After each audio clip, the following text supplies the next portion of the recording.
Good evening, you're on the line. I just got a message from a woman who says she's having a hard time finding the man she needs. She feels like she's doing everything right, but it's still not working. I got just the thing for you.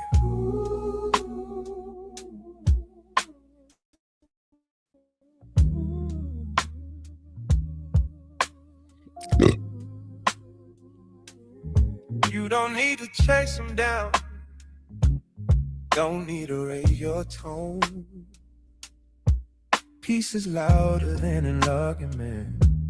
Soft as grown. Take care of the body you live inside. Love the woman in the mirror. Energy speak before your lips ever do. That's what make a man come nearer. It ain't about games or proving a thing. It's how you make a man feel when he breathes. You don't demand, you don't push. You let the moment unfold like it should.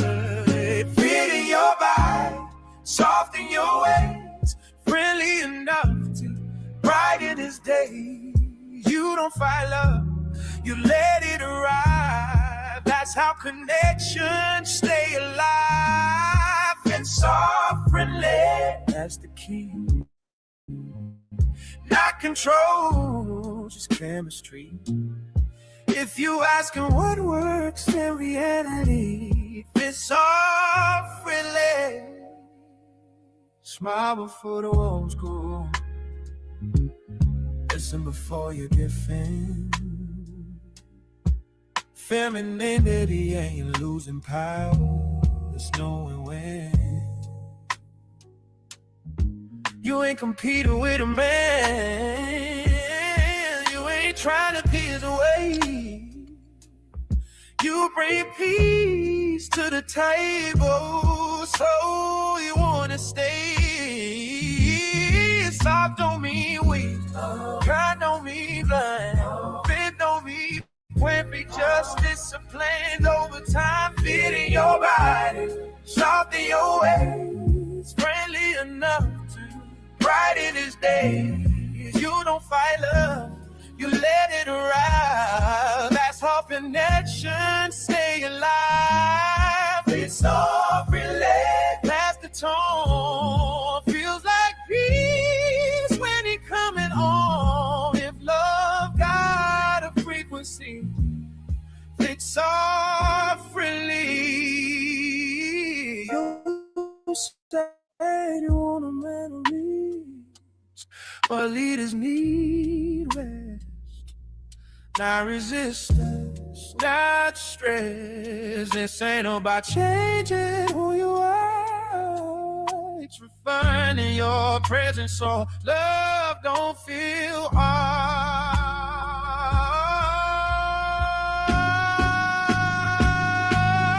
Feeling your body, soft in your way, freely and nectar, pride in his day. You don't fight love, you let it arrive. That's how grown love survives. It's so friendly, stay it slow. Peace is the flame, let it show. Now you know what you really need. Feel so friendly.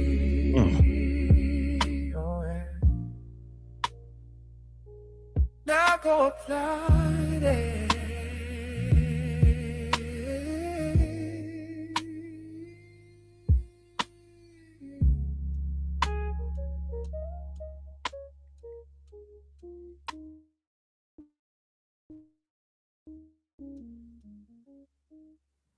Whoa.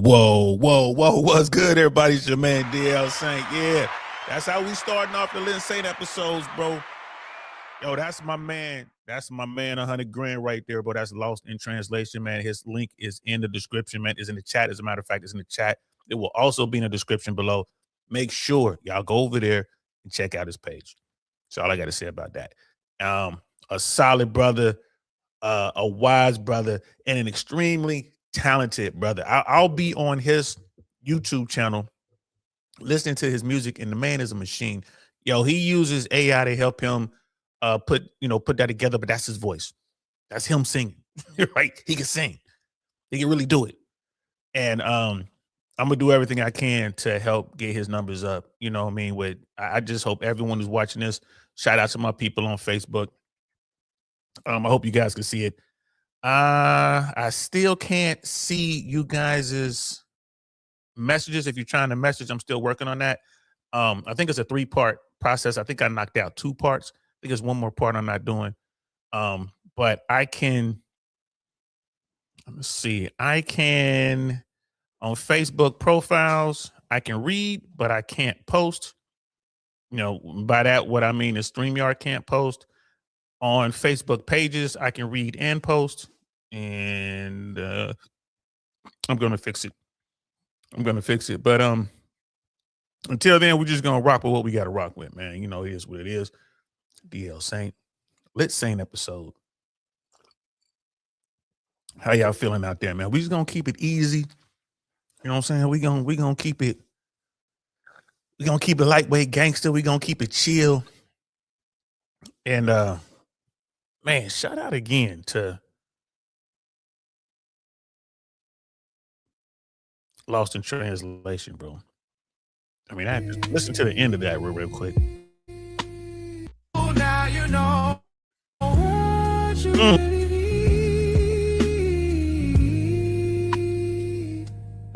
Feel so friendly. Ooh, man, that's fire right there, man. Let me change this up. I'm noticing a little bit of lag in the live stream, man. Hopefully we'll get past that. I mean, it's late, it's weekend. No one has money to go out, so everybody's online. So, you know what I mean? It is what it is. We're going to be talking and watching videos. I only have 2 windows up. So hopefully we'll be able to avoid too much lag. But I mean, it is what it is. Just bear with us. It's, you know, it's a Lit Saint episode. What do you expect? So we're going to talk about some stuff, man. We're going to talk about the economy. We're going to talk about the housing market. We're going to talk about dating. What else are we going to talk about? We're going to talk about the Rich Cooper, Andrew Wilson debate went down tonight. I don't know if you guys know about that. That went down tonight. We're going to talk about that. They were debating marriage. Like, you know, is marriage worth it for men today? You know, modern marriage today in the West. Decent. That was a decent debate, decent conversation. I think that, you know, I'm on Rich Cooper's camp. I mean, I'm more in his camp when it comes to, you know, what he's talking about with modern marriage today. Andrew Wilson, what he's talking about sounds really good in theory, but doesn't really work right now in real life. So we're going to cover that. And then we're just going to go through and we're going to scroll and we're going to see some random stuff in YouTube and just kind of pull some stuff up and talk about it, man. So, yo, let's get into it. And we are live. What's good, y'all? Welcome to I Really Want to Know podcast, y'all.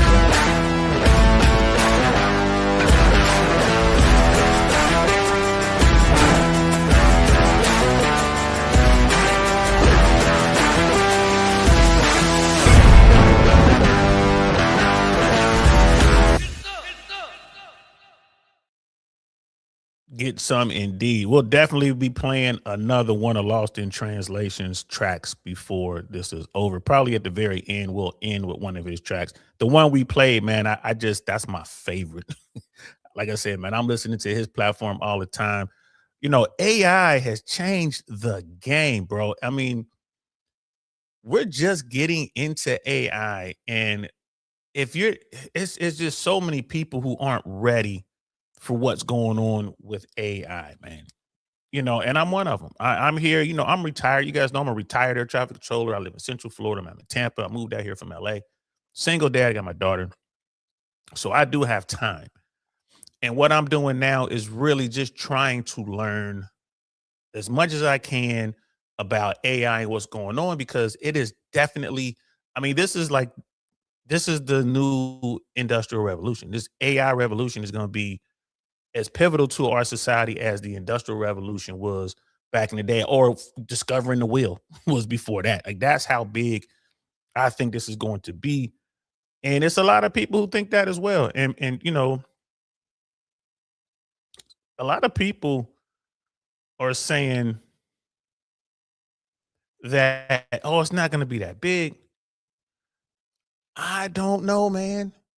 You already see what's going on in the white collar market, like, like office jobs. You see what's going on with coders. You see what's going on in the legal field. AI, like even in this field, like when you're doing this sort of stuff, man, we just going around doing social media posts and doing podcasts. AI is so pivotal. Like if you could train yourself to use AI, I mean, that can take the place of an entire staff. The stuff that AI can do. And we're gonna start off with Brandon Carter.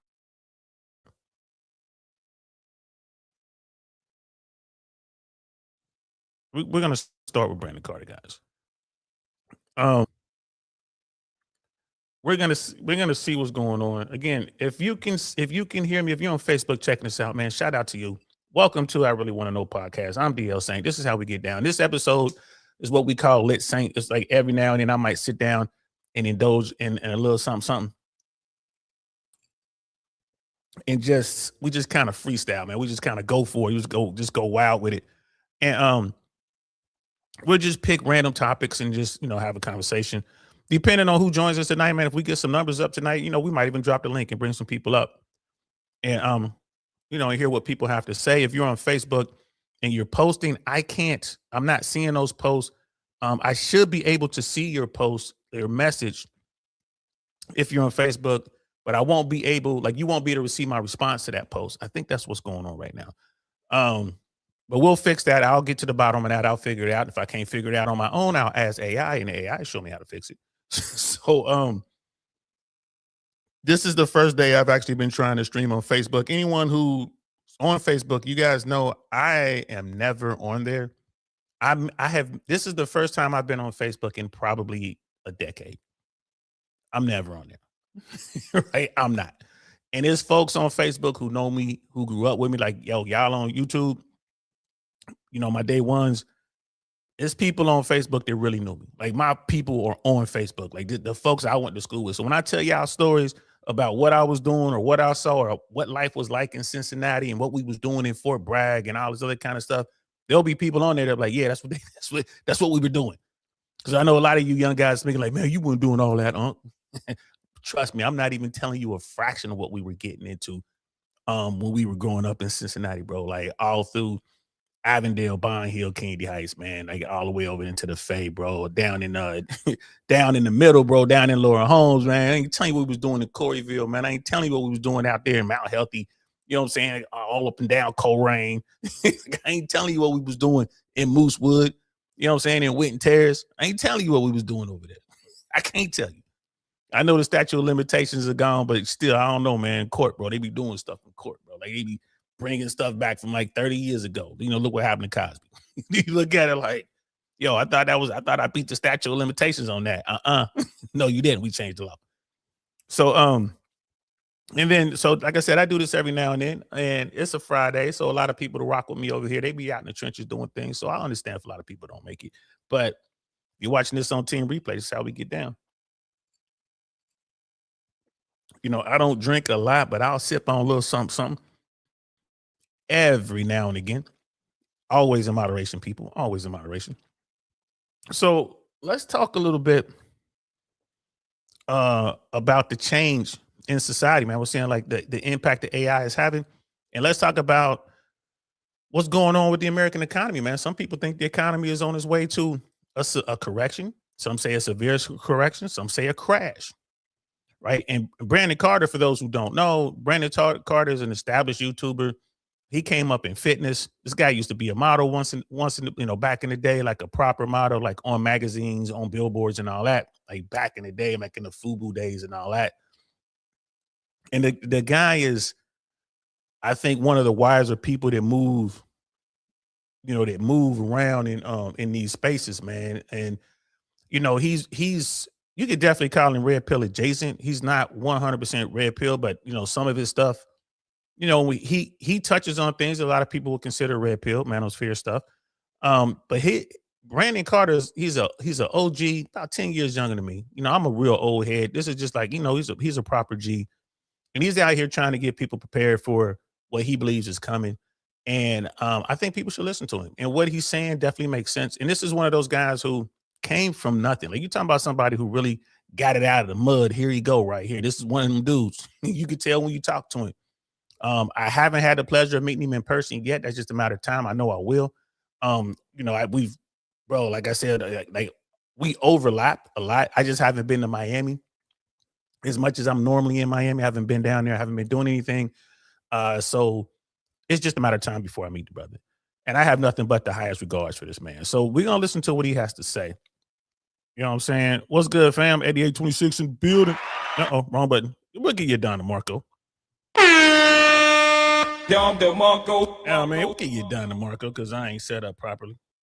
And what am I doing wrong? I'm looking at, there we go.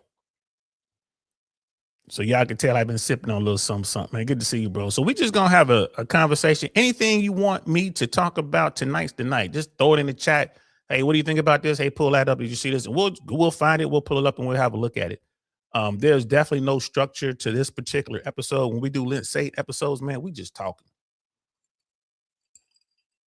We're just talking. So here's the video right here.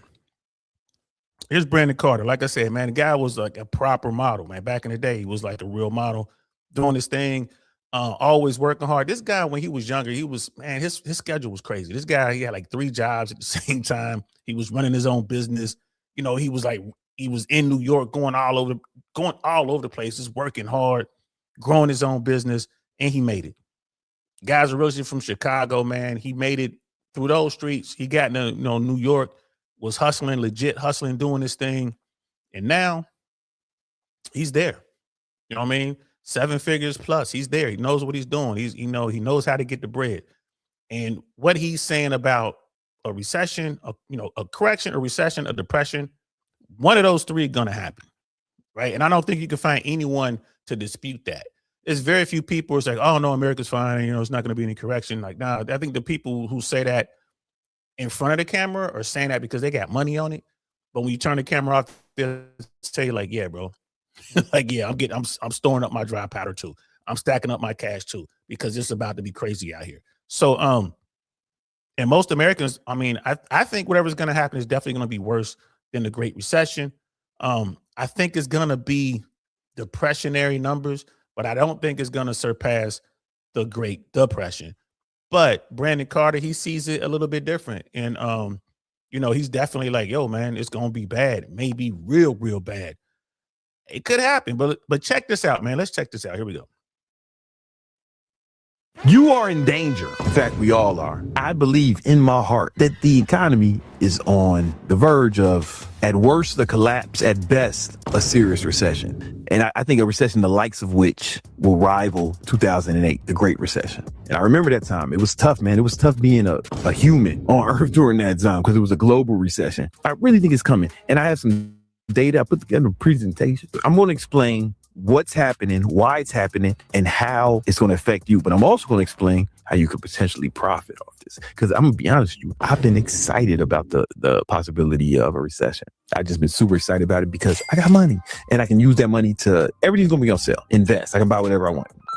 Stock's going to be on sale. Real estate going to be on sale. It'd be a great opportunity for those of you who are ready to capitalize on it. All right. I don't know if it's going to happen this year, but it could. We could be a few months away from like a serious recession. And I really believe that reality is divorced from the headlines, right? So the official narrative is we got low unemployment rates, inflation is cooling down, positive GDP, and we can what they call a soft landing from recession. However, we're dealing with some other issues, right? So basically, the dollar is right now is the lowest it's been in the last 3 years, meaning your purchasing power is not as strong as it used to be. Some of the data is kind of masking some of the losses. For example, job growth has not increased very much. Jerome Powell, the chairman of the Federal Reserve, he says it's worse. He says that he feels like the administration may be kind of lying about the job numbers. He thinks we've lost a lot more jobs over the last few months than is being reported. However, the stock market, it was just off all-time highs, right? And there's a reason for that. And a lot of that is because AI is displacing people. I think we're entering a stealth recession right now. I really believe that. There's 3 pillars to this.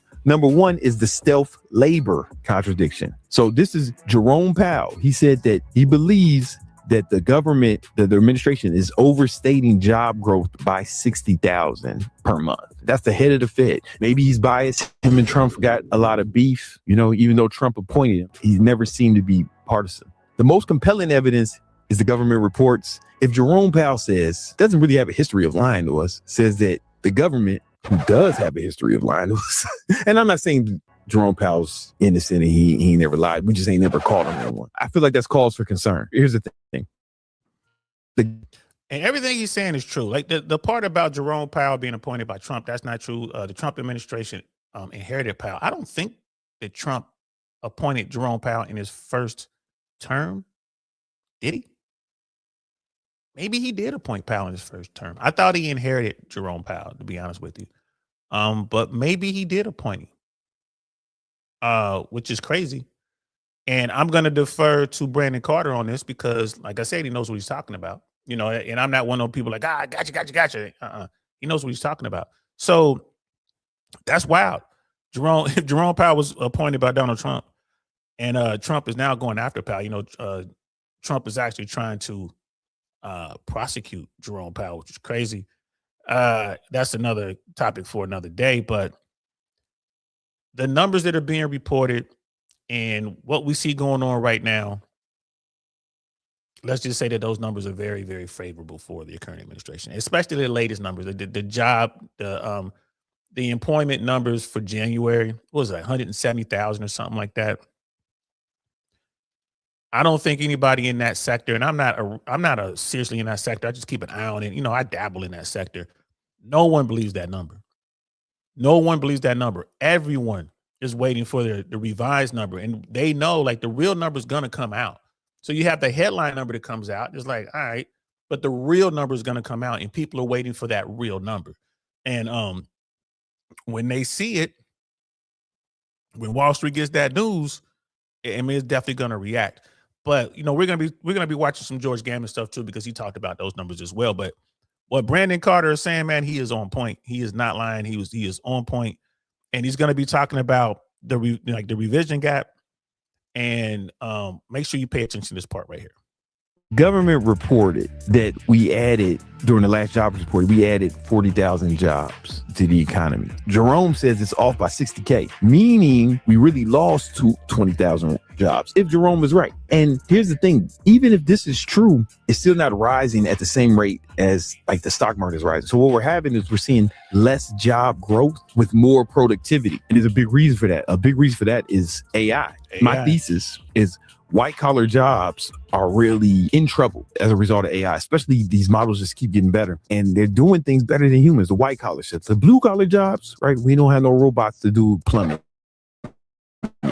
Right? If you lay in bricks or driving buses, you safer right now. But the losses in business, it's a leading indicator. And we'll see who's right or not, right? And then pillar number 2, what we call stagflation. I believe that the CPI is how they measure consumer price index, is how inflation is measured, but it's not necessarily a representation of real inflation. So basically saying that, yeah, we're only at 2%, which is still higher than what the Federal Reserve wants, 2.7%. The Federal Reserve wants it at 2%. To give contrast, remember everybody was fucking tripping about inflation during Biden. It did get real high, but by the time Biden had left office, inflation was only at 3%. So it's like a little bit better a year later. But a lot of this is driven by the fall in luxury goods because motherfuckers with money has stopped buying a bunch of stuff indiscriminately, right? Even me, like I ain't been in the fucking Gucci store mad long, right? Because I'm stacking cash because I think a recession is coming, right? When you think about, and that's a really good point. When you delve into the numbers, like when you really dig into the numbers and you look at when America was out spending like crazy, like, oh, the economy is strong. Look at the spending is up. 51% of that spending was from 20% of the population. It was like 15 or 20% of the population was responsible for 51% of the spending or something like that. Something crazy, right? What does that tell you? Like rich folks were spending all the money. Rich people were driving those numbers. Regular folks were just holding on back then, and times were good. Right? Times were good. We got Sister I Am, the single one in the building. I'm telling you, sis, this recession is coming. It's going to be crazy. But on the other side of this, you're going to make mad money. You're going to make so much money because people are going to run out and start buying properties left and right because there's going to be a correction. Luckily, I think you're in an area, you're Illinois, where the correction isn't going to be that bad. You guys might be looking at, I don't know what, 6, maybe 7% or something like that, top end, because you guys weren't overly priced like the rest, like down here in Florida. So, like down here in Florida, we're already seeing in some places, you're seeing like almost a 30% correction in the market. Like people are marking their properties down, like crazy, trying to move their properties, and they're not able to move them. So yeah, on a scale of 1 to 10, I'm a 2 right now on Lit Saint. I'm a 2. But he's talking like the stagflation stuff, the inflation numbers, what Jerome Powell's been trying to do, for his whole tenure, as the head of the Fed. Like it's a lot going on right now. And what Trump and his administration is trying to do, it's really going to hurt America if they're able to get that through. If Trump is able to get a Fed chair in there, it's going to lower interest rates. And that's going to make, inflation is going to skyrocket. It's just going to be crazy. And everyone in that field and everything I've been reading, they all say the same thing. It's like, bro, if you lower interest rates, it's going to be a problem. It's going to be a serious problem. And we got a problem already right now.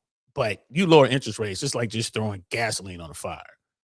Non-negotiable cost of living, that's actually stayed pretty much the same as it was when Biden left, right? If you don't count luxury goods. So these numbers are kind of not necessarily a representation of what regular Americans are feeling. And then now we have the consumer who's feeling it, right? So we have high interest rates on credit cards, auto loans, right? I don't want to cover all this other shit, but there's been a drop in discretionary job openings, a 4% drop. People aren't hiring this nigga.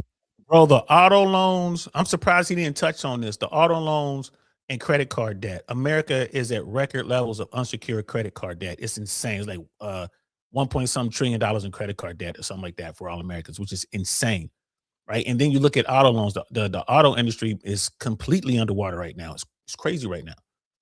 And like repossessions are like highest it's ever been, right? It's insane what's going on. And it's not getting reported in mainstream media. None of it. No one's really talking about it. You have to really watch a lot of CNBC to get people, when you get those big time mainstream media talking heads to talk about it, they'll bring the numbers up. But on YouTube, everyone's talking about it. Valuetainment's talking about it. George Gammon's talking about it. Even on the liberal side, all the money people are talking about it. They're like, bro, America has a debt problem and it's a debt crisis and it's here. It's not going to get kicked down the road anymore. It's here. And it's, you can see it in the auto market with repossessions. You can see it in the housing market with foreclosures. You can see it in the debt market with people not paying their debt and credit. Credit scores are plummeting right now and people are getting laid off. Right. And then you add to that, a lot of people aren't going to get their jobs back because AI could do it better and cheaper. People.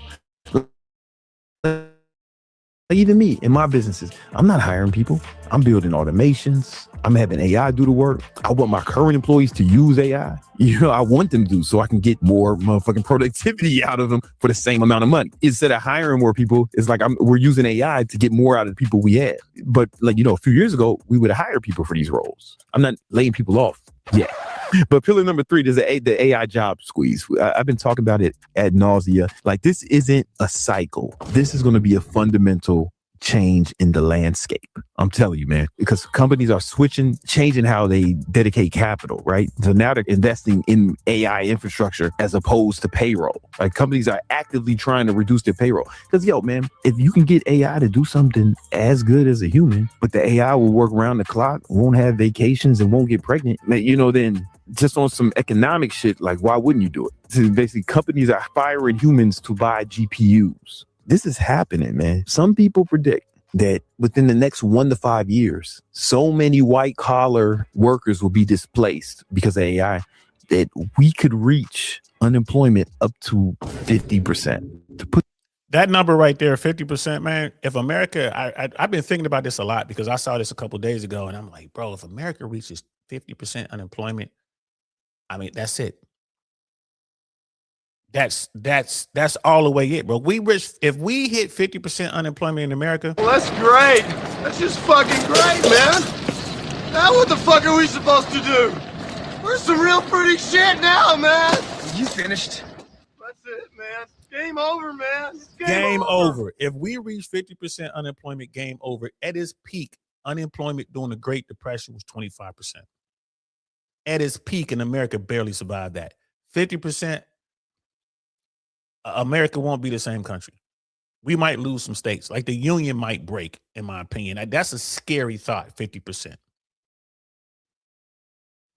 that in context. During the Great Recession, when the global economy collapsed, unemployment only went to like 10%. All right, we're talking 5 times greater than that. That's Great Depression shit. And it's going to be real ugly at that point. Yeah, you know what I'm saying? And what we're seeing now already is the entry-level positions, there's not as many of them. Right, we still have the mid-level and the senior positions, but the entry-level positions, just not as many of them. Like new college graduates are having a really difficult time finding employment for white-collar positions, like right now, because a motherfucker who just got out of college, you can get an AI to do most of the shit this motherfucker would do, and you don't have to train a person. Like this is happening. But once these motherfuckers are taken out, what do you think is going? Who's next on the chopping block? You know, these motherfuckers, which is a lot of people, right? So if you work in a computer or at a desk or at an office, your days might be numbered, man. 80% of U.S. workers will see at least 10% of their task automated by this year. What's happening is the link between GDP growth and job growth is becoming more fragile. They used to be in line with each other when GDP rose or companies made more money, they hired more people. We're seeing a decoupling of that. We can see it right now on the chart. So we put up a chart of GDP versus job growth. You can see that they're starting to move away from each other where they used to be in step, in parallel, right? This shit is happening, man. So here's the recession checklist, man.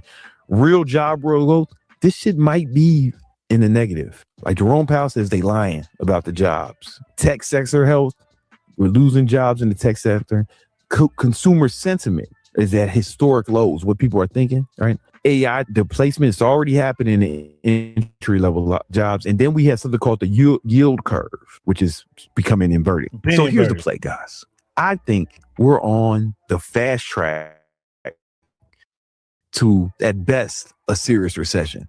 At worst, something similar to the Depression, like straight up. That's not hyperbole. I'm not trying to fucking scare you. I'm trying to sound the alarm. And I've been sounding this shit for mad long. Bro, if you've been watching me on this platform, I've been talking about that for at least a year and a half. I'm like, bro, I'm like, you cannot kick the can down the road anymore.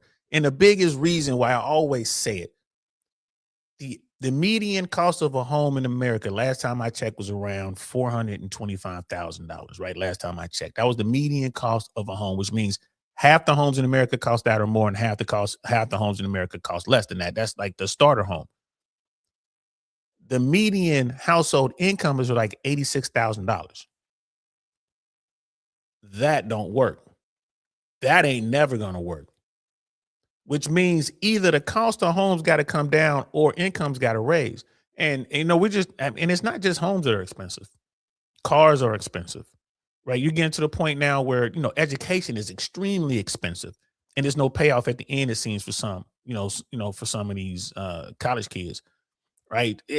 Life is expensive. Americans are not making enough money to afford America. And everyone is still trying to do the thing, like still trying to buy a home, still trying to move up, still trying to do this thing. Like right now, you got Americans who are in homes and like, man, I would like to get another house, but I can't afford a house because I'm not going to be able to afford the mortgage. Right now, I'm locked in at 2.1%. If I go buy another house, I'm going to be locked in at 7%. Or maybe I am the single one. She could tell us what the interest rates are these days. I think the loans are going. I think I don't know what the rate is on a 30-year fix right now. I'm guessing, and sis, you can correct me. I am the single one, can correct me. I'm guessing right now it's probably what, 6.6%. That's my guess. If anyone want to look that up, check my math. You know what I mean? You can't get another house, which means everyone is locked in where they are, except for the people who can't afford their home. And then they're looking at being forced to sell. And so we're going to get back into that short selling and all that kind of stuff, man. So Brandon Carter is 100% correct. I don't think everybody's paying attention. Here's your game plan. One, learn as much AI shit as possible. Really start mastering this shit. You need to know how to use Claude Code. Now, I don't mean like how to fucking X ChatGPT, man, who won the Super Bowl or what the weather is, right? Like, you need to learn how to like use Claude Code. You need to learn automations like N8N. You need to learn ChatGPT Codex. You need to learn Google Anti-Gravity. You need to learn prompt engineering. Like, you need to have sophisticated knowledge in this, because one, you can start taking advantage of this stuff in your own business, right? Like, if you run a small business or you want to start a business, the fact that some of these tools are available will kind of democratize, some of the things that couldn't be done by one person back in the day, right? So you can take advantage of that. I have an ebook in the description, this 7-day AI action plan for online trainers, because that's my industry, online training. Like, I've been doing that for like 15 years, and that's how I made my first million as online trainer. Now I teach people how to do it using AI. That can be a good place to start for a lot of you. Also, you need to stack as much bread as possible, stack as much money as possible, because here's the thing. If we only get a recession and you got money, man, everything's going to be on sale. You can buy stocks. If you're into crypto, you can buy that. It's going to be on sale, man. You can buy real estate investments, which I think is going to be a really good asset class to be in, because no matter how good AI gets, people are still going to need places to live. And if we come out of this and things are better as a result, those assets will appreciate and you can make a lot of money. And because there is the chance of that. Some experts believe that even though a lot of jobs will be gone, like new jobs may materialize. Kind of like how when the internet came out, when the internet got popular, a lot of people lost their jobs. A lot of businesses went out of business, but new businesses and new jobs, new opportunities presented themselves, and GDP went up, employment went up, the average income of an American went up. That's the bullish case for it. Even if that happens, there's going to be a period where we're going to have to go through a tough time to get there. And I think that's the period where if you got some money, you can really take advantage of it. So stack as much bread as you can, man. Make as much money as you can. Right now, now's the time. If you got some plans or a business you want to start or something you want to do, start making that money now. Y'all saw it here. I agree with Brandon Carter. So does, I am a single one. She agreed. Like, do I agree with him? Okay, cool. The rate, the rate right now is close to 6.25%. Right. And that rate might go down. Banks are really being aggressive trying to sell products, and their biggest product is the 30-year fix or 15-year. Trump wanted a 50-year. Is that what Trump was trying to push? A 50-year mortgage? Wow. Like a 50-year mortgage. So, something is coming. Like, the storm is coming. Like, you can see the dark clouds at this point. Like, it's a nasty, nasty hurricane that's coming. That's coming for our economy here in America, and we are just now starting to get hit with the outer bands, and I mean that. And I'm like, bro. So you heard what he was saying. Now that's Brandon Carter. Like, that's a YouTuber. Like I said, I'm a big fan of Brandon Carter, man. Shout out to you, bro. I know he be checking out some of the content. He been like, he left a couple messages. Like I said, man, I've interacted with him before virtually. But again, I haven't met him yet, man. If you're watching this, brother, I look forward to the day we actually get to shake your hand, break bread with you, man. For sure, man. And when we get together, man, for real, let's grab lunch at Mamo's or Mr. Chow's. I'm a Mr. Chow guy. And as it turns out, Mr. Carter is a foodie as well. So we'll definitely be able to sit down and talk about that and enjoy fine dining. But we might have to wait until this recession is over, because I'm listening to him. It's like, we got to stack money and save that money and get ready for what's coming. And if you're established, you're a 1%, or you're out there, you got bread. This is how wealthy people stay wealthy, because they have the discretionary cash to sit back.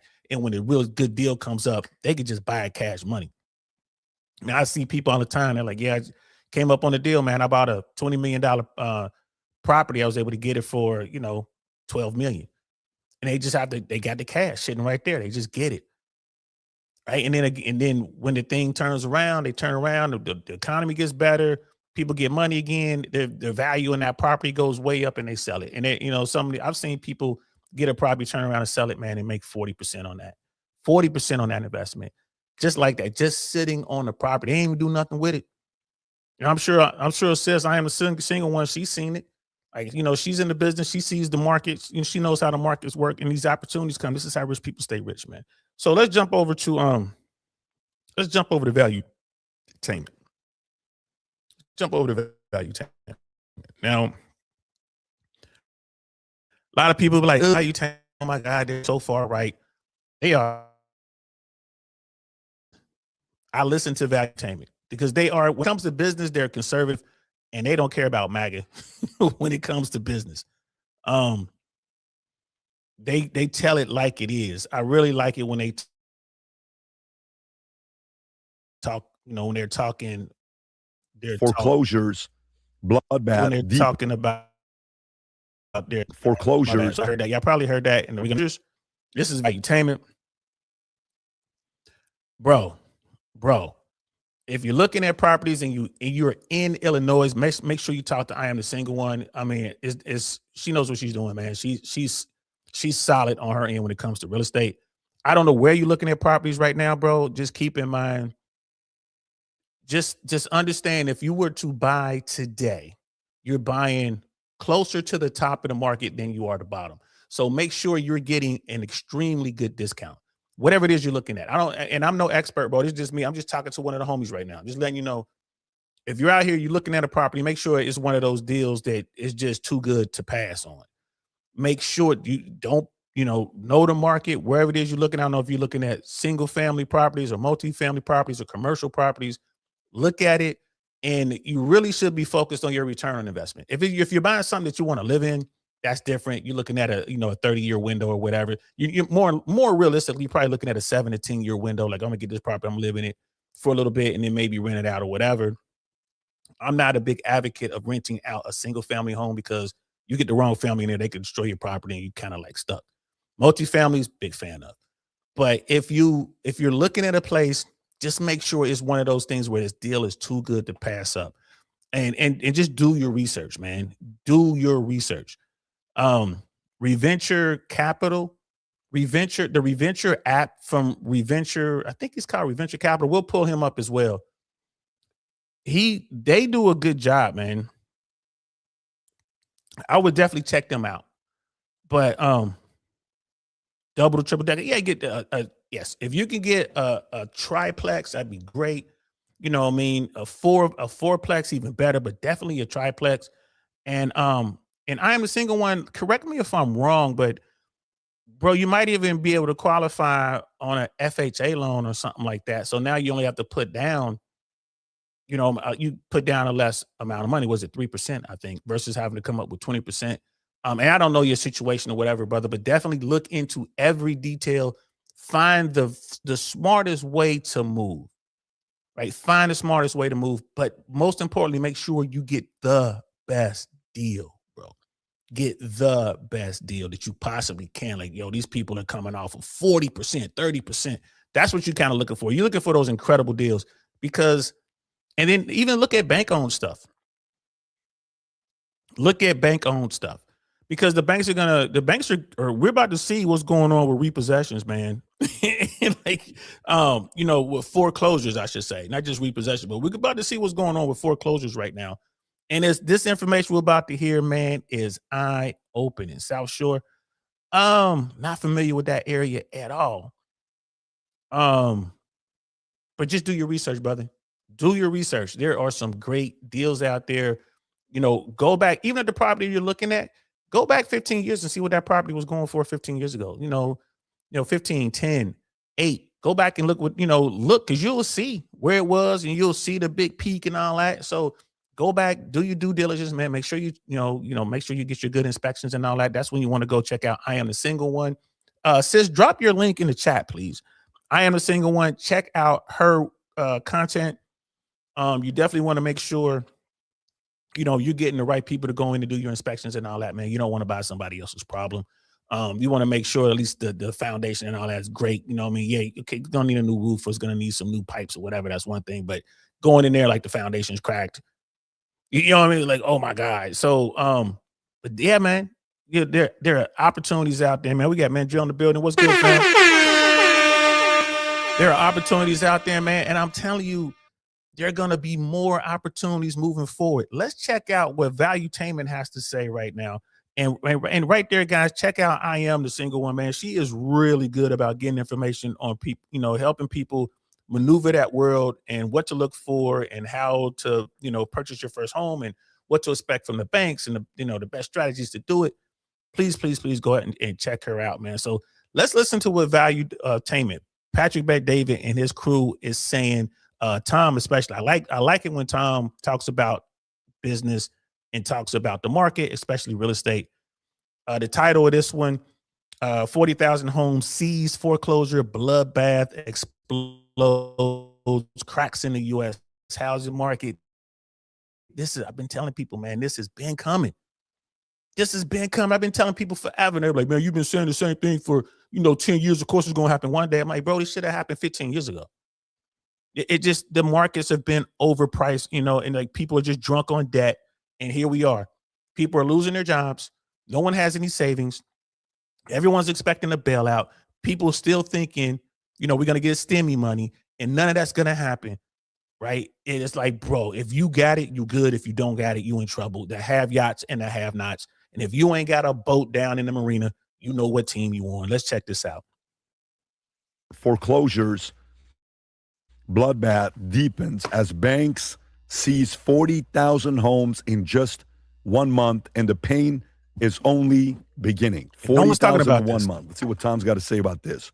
With the number of Americans losing their homes to banks rising for an 11th straight month, it's clear the housing crisis is getting worse rather than better. U.S. foreclosure activity jumped again in January 2026 with a total of 40,534 properties facing foreclosure filings, a 32% increase from the same time last year. Foreclosure filing cover every stage of the process, from the moment a lender issued a legal warning to the point the home is formally seized after missed mortgage payments. While the total was slightly lower than December, January still marked the 11th straight month a rising year-over-year foreclosure activity, a clear sign the pressure is building, not easing. He said foreclosure starts. Foreclosure rising across the board, said Rob Barber, CEO of Adam. He said foreclosure starts when lenders formally begin the process of taking back a home, are up 26%, while completed repos have surged nearly 59%. Tom. Damn. So before Tom gets into this, guys, I believe they're only talking about residential. I think they're only talking about residential, which is like your single family and then up to your 4 family. Sis, I am a single one. Does commercial begin at 6 units or 5 units? I always get that mixed up. But I think if you're getting a 4-plex, that's still considered a residential. If I'm not mistaken, that's not considered commercial. I think they're just talking about residential homes. We already know that the commercial real estate game is hanging on by a thread. It's hanging on by a thread. So you got the residential side, right? You got the Main Street side, and you got the Wall Street side. And it's about to get ugly. So there you go. Up to 4 units, or 1 to 4 plex is considered residential. So 5 and up, anything more than 4, that's considered commercial. And that's important for loans and stuff like that, and how they look at you and yada, yada, yada. Huge distinction. This is why you need someone like Sister I Am a Single One, that you can, she is a wonderful resource for this sort of thing. You know what I mean? You either need her or AI. And I'd rather talk to a human. Nothing against AI. Hey, Chat GPT, don't get mad at me. We cool. We cool, Chat GPT. But I'd rather talk to a human about this stuff. But let's listen to what Tom has to say about the residential housing market. I've been talking about this year, that this K-shaped economy we're in and what's happening with the consumer. When I talk about 1.26, we're almost at 1.3 trillion of credit card debt. That is stress on the consumer. That means he can't pay for other things. And when core things have not come back down, remember, inflation rate is now moderated.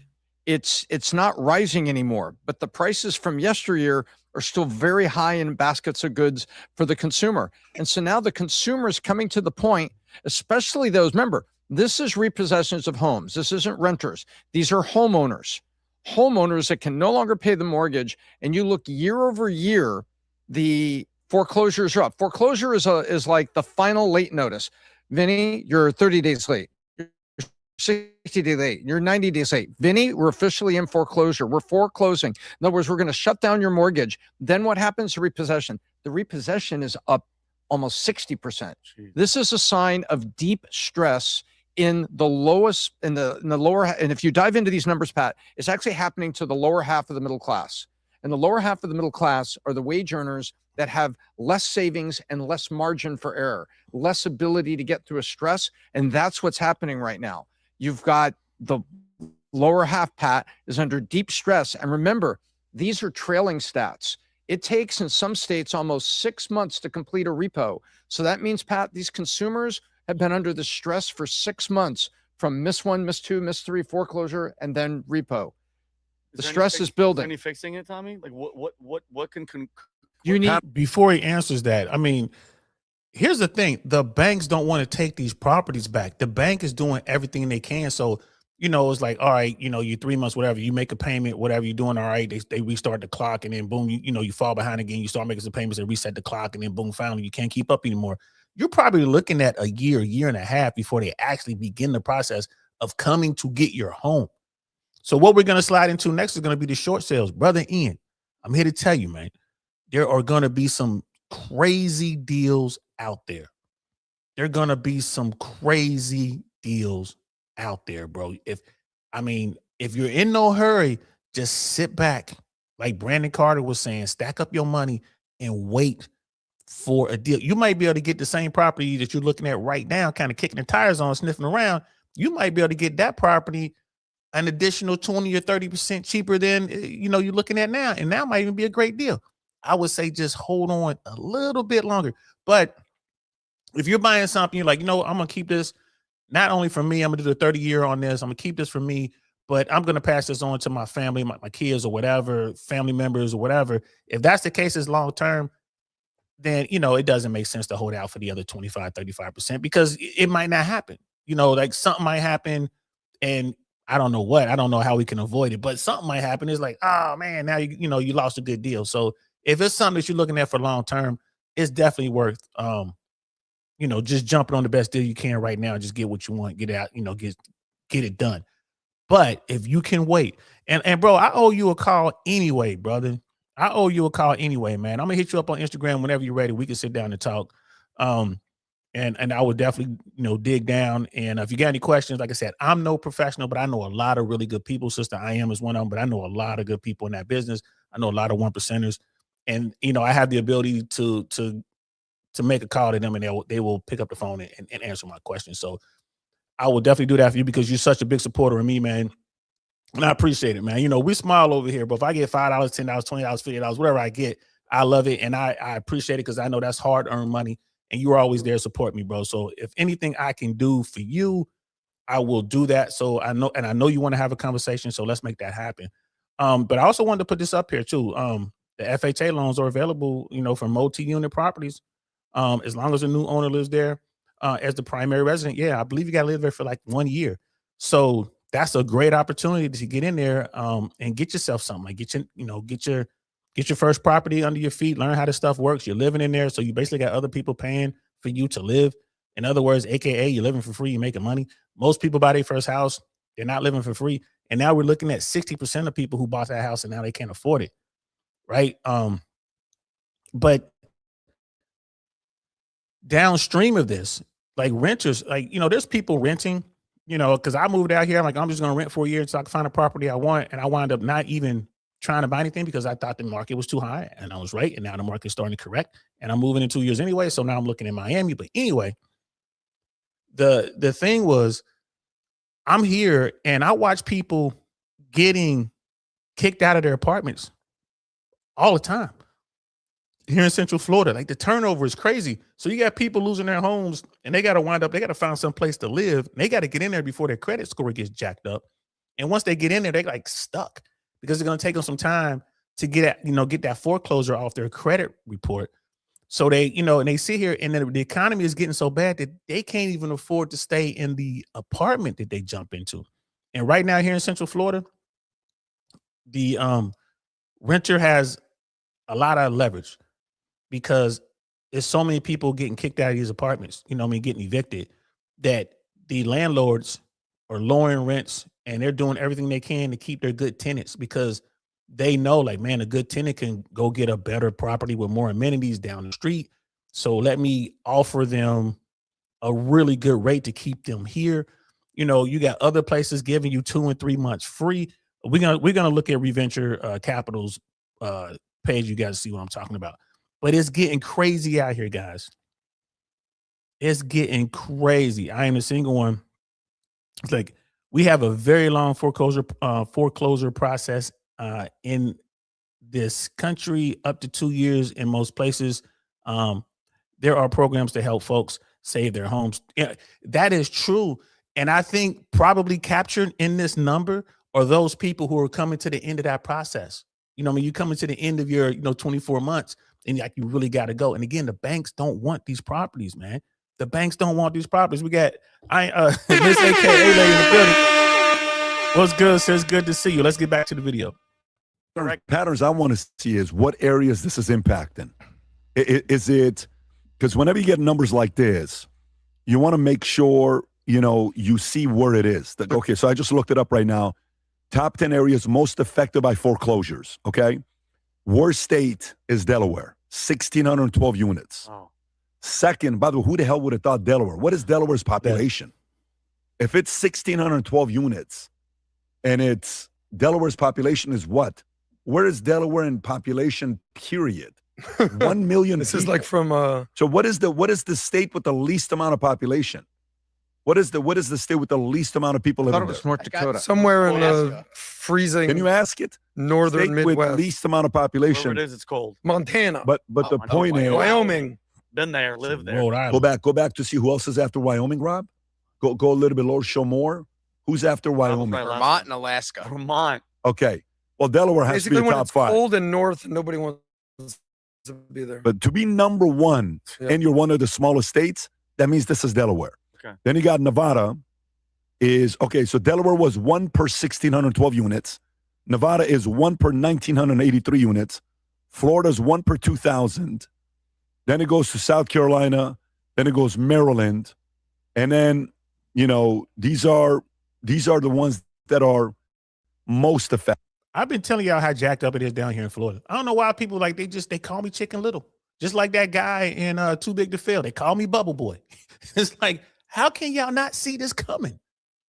No one can afford this. They're building stuff like crazy.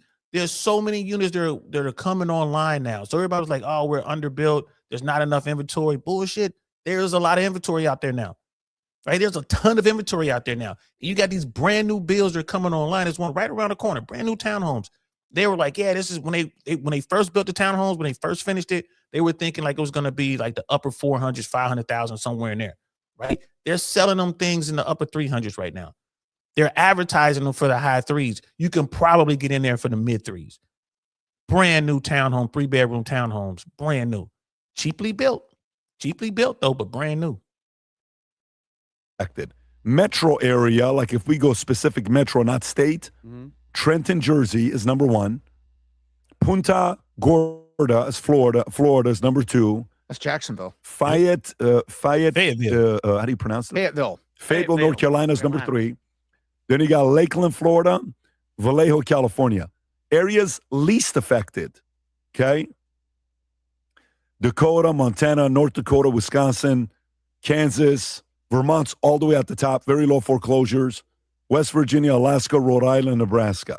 So what this means is places that are being affected are, we're learning some of the states that are being affected by this.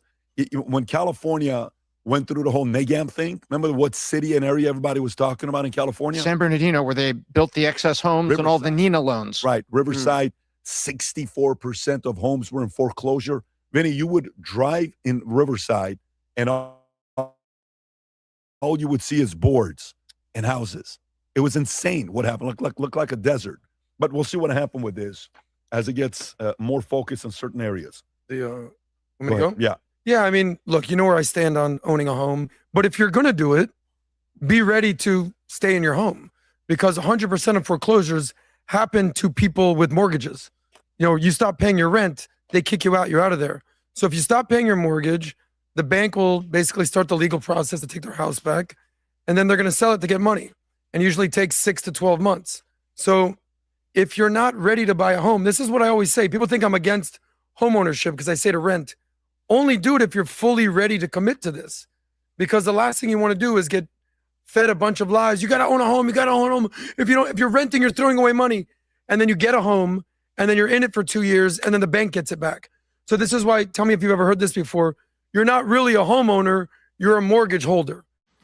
I mean, Adam is right. I get where he's coming from, but you know, people don't get into these deals thinking they're going to lose the home. And the biggest problem is the economy. Right, like they said, 170 jobs were added to the economy in January. That's a lie. That's a lie. I was gonna go ahead and call it, man. That's bullshit. Like we know Doge knocked that number out. You know, I mean, you must be out of your mind. You know, so these people got into their home, and then the economy hit them. Right, these people got into their home, especially in Florida. They got into their home, they were doing okay, and then all of a sudden, someone sticks a bill on their door and says, "There's been an assessment to this property and you owe us $60,000. We need that money in 90 days.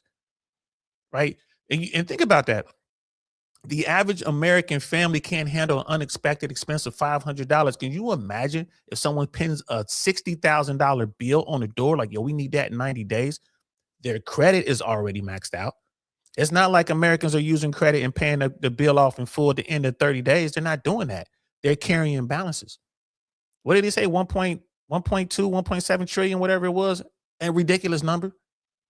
So people get into these situations. It is what it is. And sister, Miss AKA lady, she's like, yo, I'm trying to flip into one of these new bills. Just got to find someone to buy my house first. And it's like, yeah, good luck. Like, good luck. You know, but the thing is, you get someone to buy your place because you got in at a really good rate. They're coming there wanting to buy your place. And it's like, damn, they can't get anywhere near 3%. Right. If they got perfect credit, they're looking at 6.25%. Right. Thanks to I Am a Single One. She broke it down and gave us the rates. Thank you, sis. I appreciate that. I'm just going back. I'm going back looking for it now. Like, 6.25%. Right. And it's like, OK, so you got someone comes in there with let's say they got pretty good credit. So they're jumping in because they got a couple dings or whatever, but they want your place. And it's like, we can only get, 6.75% interest on this for 30 years. 30-year fix, and they're like, we can't qualify for your house because it's worth too much. So then you're sitting there like, well, I guess I could drop the price to 100,000 because I really want to get this other place. But you're looking at the same problem. I'm gonna go get this other place over here, but I gotta pay a higher interest rate. I'm not paying and I'm just using an example. I have no idea what your situation is, but like that person is now like, well, shit, I don't have that 2% loan anymore. Now I'm paying the 6.25% rate, or like I got excellent credit and I'm paying 6%. Right? It's like, man, that's like 4 percentage points, 4 percentage points up. That's 4 points higher. Damn. All that money's going to the bank. So, I mean, we're in a situation now where America, it's time for America to pay up, and America can't pay up. We're going to listen to Adam for just a little bit more. I like Adam. I met him in real life, man. He's a real cool dude. But when I listen to him talk about this kind of stuff, I'm like, The catch is you can become a homeowner if you position yourself correctly, save that money and invest the money correctly. But a lot of people own a home or buy a home before they're ready. And unfortunately, if you want to follow data, the bank just seized 40,000 homes this month, and the pain is only beginning. So be careful out there if you're a homeowner, and make sure to pay your mortgage or it's going to be gone. Yeah, I would say when you're buying a property, we had this conversation yesterday. One of my guys that wants to buy a house, I said, after you pay the down payment, do you have 12 months of expenses saved? No, don't do it. Very simple. If you don't have it, when you buy a property, you think you have nothing else to fix? You don't think about the expenses that you're not thinking about. Buying a house comes with additional expenses as well. A new Faith Over Fear hat is coming soon to a theater near you. But I just wanted to, this morning I was listening to Billy Graham, which Pat, you told me to listen to him. Man, Vinny's my guy. I'm a big fan of Vinny. He was one hell of a comedian in LA when we was out there in LA doing our thing and comedy and whatnot. Not sure what Vinny's doing now. Like he's very successful at their valuetainment. Fear over faith. I'm sorry, faith over fear. You can believe what you want to believe, man, but when it gets hard, man, when the defecation hits the oscillator, man, I don't care who you pray to, it's gonna be a problem, man. Like if unless your God is like putting money in your bank account, you're gonna have problems, man. So when I hear the faith talk and we're trying to talk about finances and I hear the faith talk, I just shut down. Vinny, if you're watching this, man, you know I love you, bro. You know I love you, but that's the faith talk right now. You better ask God for strength to deal with the foreclosure. Ask God to help you to keep, to keep your wits together. And here's another thing too. It leads to the domino effect is so vicious, right? So the number one reason people break up, right, is probably money. I think number one is money. When there are problems, if you're with the wrong person and he or she is not down for the struggle, things are doing, anybody can be there when things are good. When things start going bad, man, they want to jump ship and they're going to take what they can take with them and leave you out there struggling. And if you got the wrong person, so you got to deal with, you've been trying to stay in the house, you just realize things ain't working, you just lost your job, you're about to lose the house, can't pay for the car, all your credit is wrecked. And then your significant other is like, you know what, it's time to go take the kids, I'm out of here, right? And then they're going to the court and get a child support order and an alimony order on you. And it's one of those things like, well, you can't even pay that. But actually, if you got a job, the government just takes that money out of your check right away and they do it pre-tax, right? So they're taking your money gross and not net, and you still owe all your bills. It's a mess. So you just gotta be, it's one of those things, man, you just got to be careful out here. And it's a domino effect. So not only are we gonna see people, credit scores get jacked up, people walking away from their unsecured credit, corporations walking away from their business obligations and commercial real estate, people walking away from their car loans, people walking away from their mortgages because they can't afford it, getting kicked out.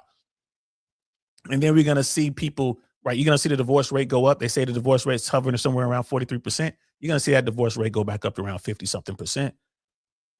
And, you're going to see self-deletions go up, violent crime go up. It's just a vicious cycle that happens whenever these things go down. That's just how humans are. That's just how that shit works. And, if you got money, it's going to be great. If you don't have money, it's going to be a struggle. Everyone's going to wind up in the hood and it's going to be a struggle. And I hope Brandon Carter is wrong. 50% unemployment means it's going to be welcome to the jungle, bro. It is going to be, the world is a ghetto. That's what it's going to be. It's going to be, it's going to be fight or flight. It's going to be ugly out there. It's going to be, remember that movie RoboCop? Remember that Detroit depicted in that movie? That's going to be America. It's going to be one of those things where the gangs run the streets. It's going to be insane. 50% unemployment, that's what it'll look like.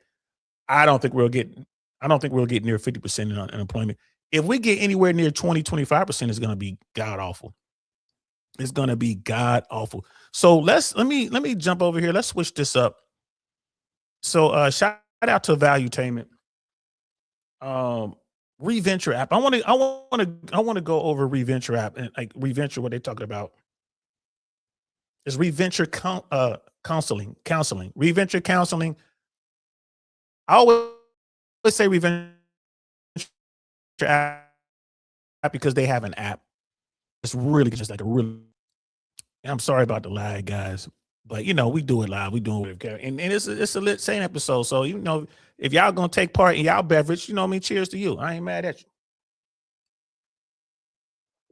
And if y'all got y'all beverages, let me know what y'all sipping on. I'm sipping on Hennessy, VSOP. I've even cut back on the good stuff. No XO until this recession is over, or this correction, or whatever you want to call it. Reventure, he was talking about the rent shop. Make sure brace yourself. People can't afford the HOAs. Condo seller. All right, here we go. This is a good one right here. This is from Folks, the condo market. 6 months ago? Damn, this was 6 months ago? 6 months ago, he was talking about the condo sell-off. Let's have a look at this. Wow, this was 6 months ago. He had another video when he was in Texas. No, Tennessee. I can't remember. Tennessee or Texas, and he was talking about it. I thought it was more recent. As a matter of fact, let me see if I can find that. But damn, 6 months ago. And I've been talking about this too. So, you know, I ain't mad at him. He was talking about Alabama, the rank shot. That was 5 months ago. 2 months, 1 month. I thought I saw some a few weeks ago. Yeah, I guess that didn't work. Austin, Texas, collapse just got wild. Okay, let's look at what's happening in Austin, Texas. I think he said he lived in Austin. Let's see what's going on in Austin, Texas, right? And again, once this show is over, I'm going to link in the description every video that we showed on here, so you guys can go back and watch the whole thing. I'm telling you, man, this is coming. I agree wholeheartedly with Brandon Carter. This is coming. You see what Valuetainment is talking about over there, right? It's coming. And it, you know, I'm trying to mix it up. This guy isn't all that political. He's just all about real estate. So, you know, I would definitely put him in the middle. I'm like, you know, PBD, Valuetainment, they're on the right. It's hard to find anybody on the left or in the middle, but I think this guy right here is closer to the middle. So let's listen to what he has to say about Austin, Texas. And this guy he's in the business. I think he started in Austin, Texas. Let's check this out. It's an even bigger crash than 2008. In this city, home prices are already down over 25%. Someone actually went contingent and almost bought it for $670,000. Fast forward to today, they've cut the price to $399. And a big reason why this is happening is supply. They built tons and tons of new condos, new apartments, and new houses all around Austin's housing market. I'm in the middle of downtown right now, which is an area that's dropped by about 22% the last 3 years. But the declines in Austin are happening everywhere, all across the metro, whether you go to the suburbs and Dripping Springs and Georgetown, or some of the rural areas near Bastrop. Almost every part of Austin's metro is getting cheaper. And then if this is actually going to spread to other cities across America. Austin home prices are down nearly 26% in the last 3 years, by far the biggest decline of any large metro in America. In the last housing downturn from 2008 to 2012, home prices in Austin only dropped by 4%. So they've dropped 6 times more already in this housing crash than the 2008 crash. And actually, when I lived here in 2021, I started warning people about Austin's housing market. Specifically, March, April of 2021 was when I started really ringing the alarm bell that we were in a housing bubble in Austin. I had a video in April 2021, which you can see here on the screen, about how Austin's the biggest housing bubble in America. Data on Venture App should percent overvalued almost. Crazy overvaluation, meaning that the locals couldn't afford to buy the houses. So when the home value to income ratio goes above the long-term norm, that tells you locals can't afford to buy the houses. Mix in higher mortgage rates with a slowdown in migration, and you get that correction Austin's experiencing right now. Now, this is a great example of a house that's gotten a lot cheaper here on the southeast side of Austin. It's now listed on the market for $260,000. We're about a 17-minute drive from the center of Austin. Back in 2022, the Zillow value on this house was $440,000. So from that peak to this list price, it's down over 40%. One thing you are going to want to watch out for is foundation issues here. If you buy in Austin or Central Texas, this house is reporting it does have some foundation issues. You're going to want to make sure you get a good inspection and structural engineering report done on the house, so you make sure that any foundation issues that might be there are remedied, or that they don't exist to begin with. The other thing that was a big thing in Austin throughout, as well as much of the South, was home building and apartment building. This whole community didn't even exist 5 to 6 years ago. And actually the apartment building right behind me is where I lived when I started making videos in Austin. I actually had 2 different units in this building, one on this side, and I moved because I had a neighbor below me who was really loud and who played like DJ music all the time. But it was essentially in that apartment building where I started posting videos. And I used to joke about this building because this is actually Bumble's headquarters. Bumble is the dating app. I don't know if you guys have used it or heard about it. Back in 2021, when I lived in Austin, this was their HQ. And yep, you can actually see the sign right there. Now, there's a lot of tech companies in Austin, small tech companies, big tech companies. And in the short term, that's been problematic because, as many of you know, there's a bit of a recession going on in tech right now. For instance, Bumble's paying users are down 16% year over year. Their revenue is dropping. So that's going to probably hurt this, local area. And what's really interesting, everyone, is I lived in this apartment building. And when I lived here, my rent for a 1-bedroom was $1,870 a month, around $1,870 a month. Interestingly, I look at some of these units now, and they're renting for around $1,900 to $1,950 a month. That's kind of interesting. Basically, almost no rent growth in 5 years. However, we know that actually there was rent growth. Data from Apartment List is showing that apartment rents in Austin in mid to late 2021 skyrocketed. Literally, apartment rents went up by about 30% in a year. So y'all see that right there, right? The same thing happened in Tampa. I got to Tampa like 2 years too late. If I came to Tampa when my cousin first told me to come here, if I'd have maybe taken a transfer and I had an opportunity to actually take a transfer, and I came here to Tampa, be a completely different story. Completely. You want to talk about one decision changing your life, but you see that big swing. Tampa, like the Tampa area had the same swing. And when it happened, you look at it and it's like, bro, the people in Tampa can't afford this. They're not making this kind of money. And people were just struggling, holding on. A lot of folks were just trying to, just kind of maintain what they had, like Tampa, Clearwater, St. Pete, and then like places like St. Pete and Clearwater, anywhere on the beach, they were getting kicked out left and right. Prices were going up and up and up and up. So finally people started moving away. Right. And that curve was still real high, still up there, but now it's starting to come down. And I bet you he's going to talk about how, because you look at this curve here, right? It kind of went from, you look at this, man, what year was this? You look at 2019, you're looking at, $1,267 for a 1-bedroom, right? And then at its peak, you're looking at $1,636, right? Just a few years later, and now here we are, 2025 is back down to $1,274. And it's still going. I guarantee you they're nowhere near the bottom.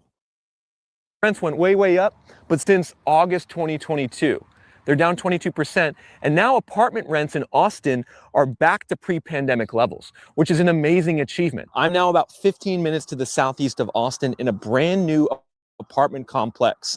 2 complexes actually across from each other. These were just built a year or so ago, and the rents are wild. Here at this apartment, a 1-bedroom is around $1,100 a month, which isn't that cheap. But then take a look at this. A 2-bedroom is $1,400, and then a 3-bedroom is $1,600. $1,600 for a 3-bedroom, and they're giving 10 weeks free rent, which is 2.5 months free. And they're giving $2,000 cash as well on top of that. These landlords and developers are just tripping over themselves competing for tenants here because they built so much. The apartment vacancy rate in Austin is now double digits. It's close to 10%, which again is great news if you live in Austin, right? And some people try to interpret this as negative, right? The fact that Austin's housing market's crashing. They view that as a negative. No, folks, it's actually a positive. This is one of the few cities in America that's delivering affordability to everyday people who work basic jobs and who rent. I mean, you could actually work a fast food job in Austin. You can get paid $20 an hour to work at In-N-Out Burger, which would be $40,000 a year if you work full time. And you can rent one of these apartments maybe with a friend, get the concession, and you're going to be paying like $700, $650 a month to live in a brand new building in a 2-bedroom. This is Rudy's Country Store Barbecue. I used to come here all. And he does a lot of reminiscing, and he has a very staunch following. So people like it when he does his reminiscing. But let's get in here when they talk about, let's jump ahead a little bit here. Here we go.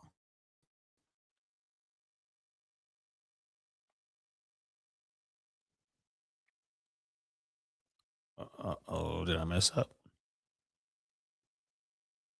Let's see. 2022, Phoenix home values are down 10% since the middle of 2022. Obviously not enough yet to bring the buyers back in, but progress is being made. Market like New Orleans, interestingly enough. In New Orleans, prices are down about 15% since the middle of 2022. New Orleans is a market, low-key, that's getting a lot more affordable. We have Atlanta. In Atlanta, values are dropping in the southern half of the metro by a lot. Prices in Atlanta are correcting hard.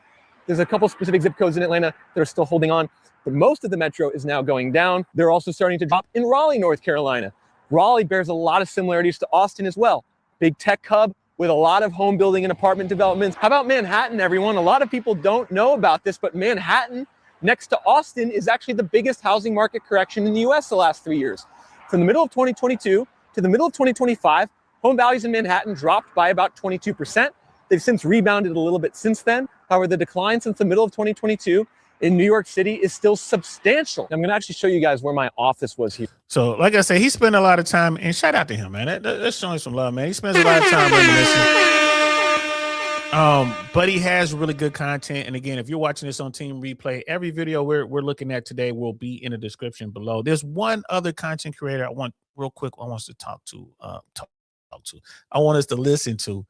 And this brother right here, Clear Value Tax. I don't know if you guys have ever heard of or followed this particular content creator, but United States of America. The brother is solid. Right, he's solid, and this is a guy. I mean, I don't know where his politics lies. I don't. I just know he's a money guy. And he stays in the middle. There was a guy who used to talk about politics that turned out to be like this MAGA dude. He used to talk about real estate. And he used to talk about the markets and all that. And he made a video coming after this dude right here, Clear Value Tax. Clear Value Tax turned the guns on this guy and let loose. And then the guy who was talking about real estate, now he's just doing straight up MAGA stuff. I thought it was hilarious. Like, man, Clear Value Tax blew him straight out of the niche. But this this right here, man, Mandrell, I know Mandrell was watching. He is on point. He is definitely enthusiastic. But what he does, he just brings you the numbers. So I would say that as far as what we're talking about tonight, I would say he's definitely in the middle. He's not politically one side or the other. He's just talking about the numbers. So in this video right here, labor market warnings, the job report doesn't add up. And this is a talking head that I think people should listen to. So, let's check this out. The U.S. government has now released the official jobs reports, and the results were incredible. And I mean that in the most literal sense possible. For the month of January, the U.S. labor market added 130,000 jobs, and the unemployment rates decreased from 4.4% to 4.3%. So this means that the U.S. labor market is booming. However, there are skeptics out there, which we'll get around to. Now, I want to show you this chart so you can get a sense of how we're trending. 130,000 jobs added. And I just want you to know that we have not seen such good numbers like this for quite some time. To give you some context, in January of 2025, the labor market lost 48,000 jobs. In all of 2025, we had job losses in 4 months. Therefore, the results of today's report was spectacular. The unemployment rate is looking amazing as well. It was 4.6% in November. It fell to 4.4% in December, and now it's fallen to 4.3% in January. Now, the biggest job losses were in these industries. Government jobs decreased by 42,000 in January. That's 34,000 federal jobs lost, 18,000 jobs lost at the state level, but at the locality level, 10,000 jobs were actually added for a net decrease of 42,000. Now, we all know what happened with Doge. Who believes that number? Who believes that number? I mean, is it possible? Sure. The bean counters at the federal level realized, man, we let too many people go. We fired folks, and then the folks, we gave them that fork in the road, and they're gone. Oops, we made a mistake. We got to get more people in here. But the government doesn't hire people fast. It takes time to get a government job. It took me, bro, when it got serious, man, it took me almost a year to get into the FAA just to go through the whole process way back when in the 90s. I'm sure it's faster now because everything's automated, but it's still going to take a long time. And I kept saying it was 170,000 jobs, 130,000 jobs. Forgive me, guys.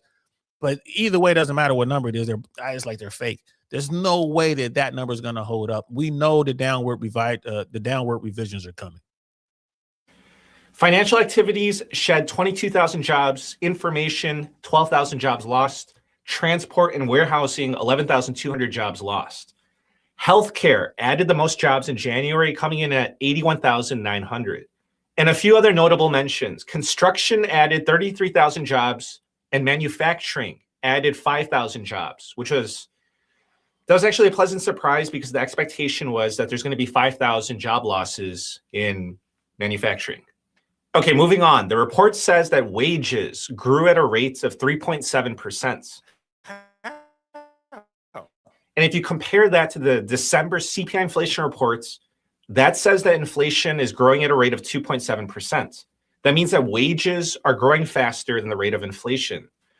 Personally, I mean, I don't believe that. That's just my opinion. If you look at the money supply, the true rate of inflation is around 6% right now. So listen, I don't know what you believe, but like if you're going to agree with me that the rate of inflation is higher than 2.7%, let's just call it 6%. That means that what you're looking at right here, right now, wage growth of 3.7%, that's just confirmation that people's earnings are not keeping up with inflation, which is the sad truth, in my opinion. But you can let me know what you think. But listen, it's important for you to know that the narrative right now is that the labor market is booming. Huge quantity of jobs being added, unemployment plummeting from 4.6% to 4.3%, and of course, strong wage growth that's outpacing inflation. But as I said before, there are skeptics. And if that's you, you are not the only one. People are saying that they don't feel that we have a strong economy. We don't have a strong labor market right now. So what is the disconnect? I mean, you can take the feeling out of it. Everyone knows we don't have a strong economy. Everyone knows the purchasing power is not there. The dollar is weak.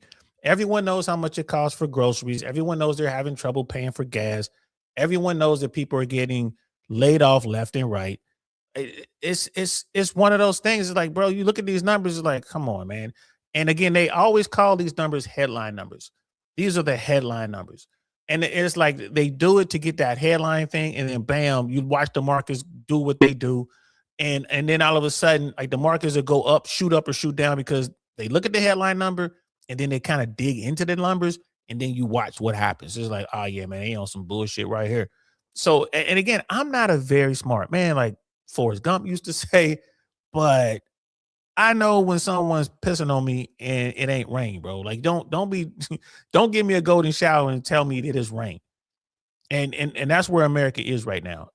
Now there's like almost zero trust of government at this point, especially the current administration. People are like, nah, we don't believe anything y'all saying, which is really bad as well. But Americans aren't feeling what these numbers are representing in their pocketbook. They're like, nah, that's not my reality right here. I can't afford to keep my home, right? Because Valuetainment was talking about the foreclosures. Okay, I'll tell you what the disconnect is, that they may be just fudging the numbers. And I just want to tell you that I'm not making this stuff up. Take a look at this. In addition to the January jobs figures, the government released their most recent revision to prior data. In 2025, the government originally reported that 584,000 jobs were added, they were created in 2025. Now, they just revised it down to 181,000 jobs added for 2025. That revision brings down the jobs added in 2025 by 69%. So how are they off by 69%? They're lying. Okay, with that being said, what more evidence do people need? This is why I do not believe the government jobs reports. They added 130,000 jobs in January. Like, sure. You know, that seems kind of made up, if you ask me. 100% made up. Did y'all hear that? Like the revisions are coming in, and almost 70% revised downward. downward, it's like, okay, how now you have it to where Wall Street is not even going to trust the numbers. So that Wall Street is going to have to get their number from somewhere else. They're going to have to get their data from somewhere else because this isn't working for them. It's almost 70%, 69% downwardly revised. Like Brandon Carter said, man, it's coming. I've been saying it forever, man. It's coming. Right? Americans can't afford America. And it doesn't matter. Right? It just does not matter. We'll go one more. We'll go right back to Valuetainment because they talked about the market a little bit, and then we'll switch things up. We'll talk a little bit about dating or maybe marriage. We'll jump down to the Rich Cooper Andrew Wilson debate. Like I said, that was interesting. That was interesting. Next time I talk to Rich Cooper, I definitely gonna ask him some questions about that. And Rich Cooper's it was a real cool dude, by the way, man. This is his book behind me. Unplugged Alpha. That book right there behind me, man, is definitely worth the read. A lot of people read it and they just, they're like, man, I don't know. Like it's not some crazy red pill stuff. Like it's just this guy gives a take on today's sexual marketplace, and I think it's a good one. So we'll get more into that here in a second.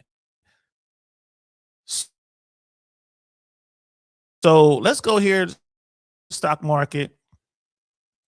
Again, we're going back to value with this one. I bet David, bro. I ain't gonna lie to you, good peoples. I done met him.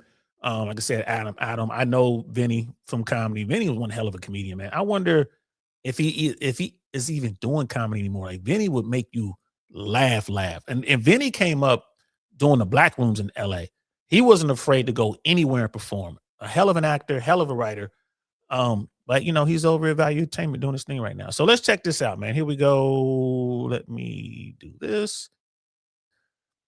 So they're talking about the stock market, man. Check this out. Wall Street roars higher after blockbuster jobs report. This is 3 days old, Rob. 2 days old. So I'm going to read it, and then we can go to yesterday. Stocks on Wall Street surge after new figures showed the economy added 130,000 jobs. Economists had expected Labor Department to report job growth at around 75,000, only a modest improvement of December's weak 50,000. January's unemployment came in at 4.3. They were expecting 4.4. They were at 4.4. They dropped. Tom, when you look at this, Wall Street roars. Then yesterday, Rob, if you can go on the market yesterday, how it performed. This was the market yesterday. Yesterday, the market lost $700 billion. Wow. Okay. Tesla 2.5. Meta 2.3. JP Morgan Chase 2.6, 2.7. Visa down a point. MasterCard down a point. Everybody was down a point. Cisco was down 11.8. Tom, what happened yesterday? Hey guys, get used to seeing this. Get used to seeing that, y'all. I'm telling you, get used to seeing that. And they posted this video today. This video is 5 hours old. I haven't really been watching the market. I'm retired. I got, my retirement money is, locked in there. You know how that goes, TSP, 401k. But this is how it works, man. Get used to seeing a lot of red. Everyone keeps saying, oh, if Trump was out there a couple of days ago, the market was over 50,000. Right? We're doing great. We're going to triple that.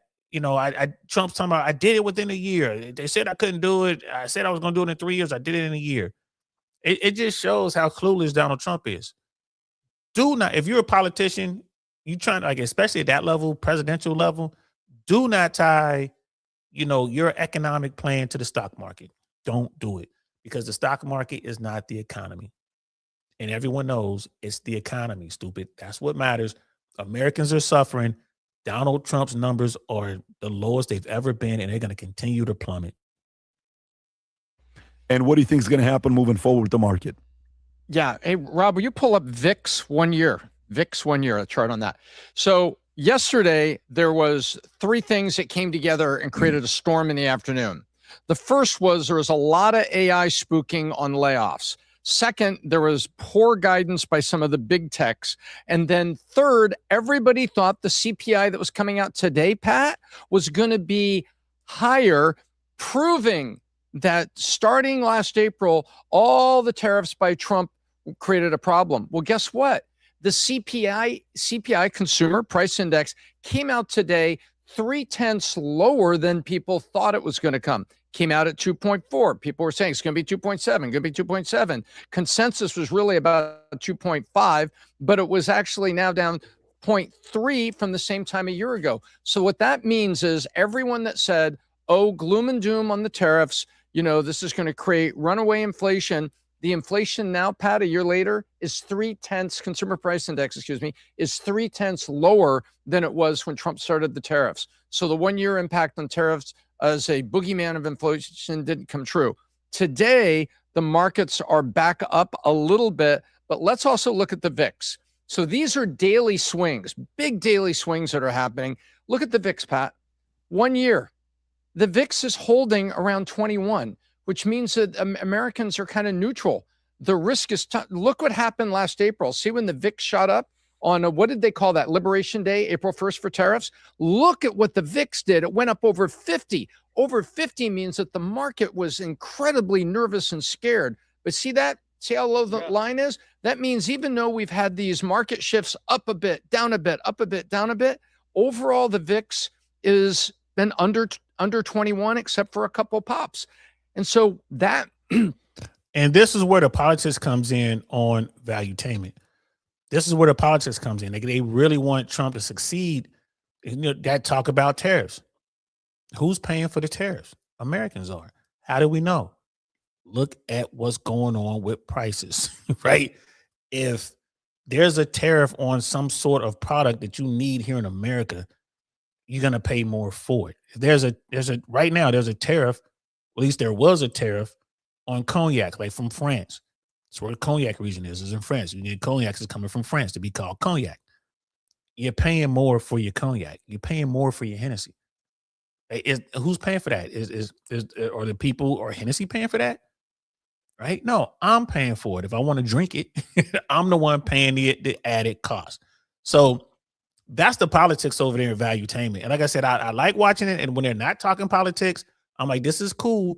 But, it's like, oh, let's look at the 1 year VIX, or, let's look at this. The number, look, the tariffs is a good thing. No, it is not.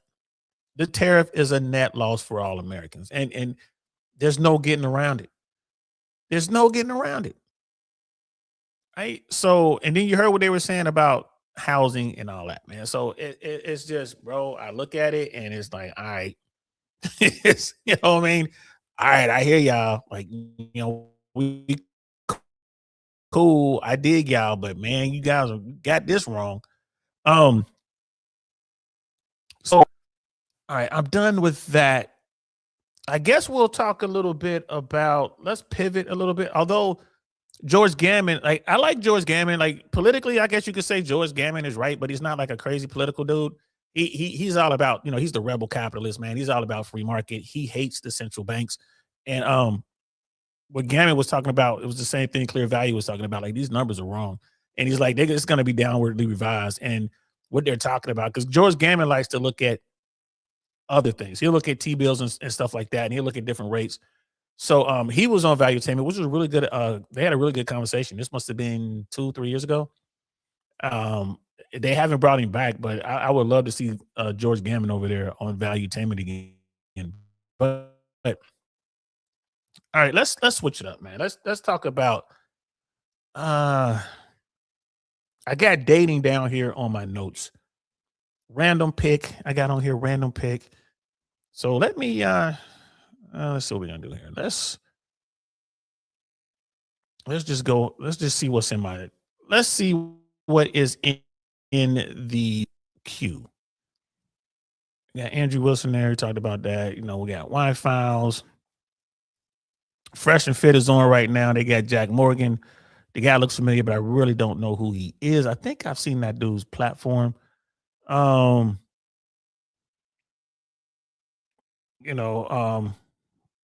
Duke Jackson is messing with Fresh and Fit because they're trying to get remonetized. We did that show today.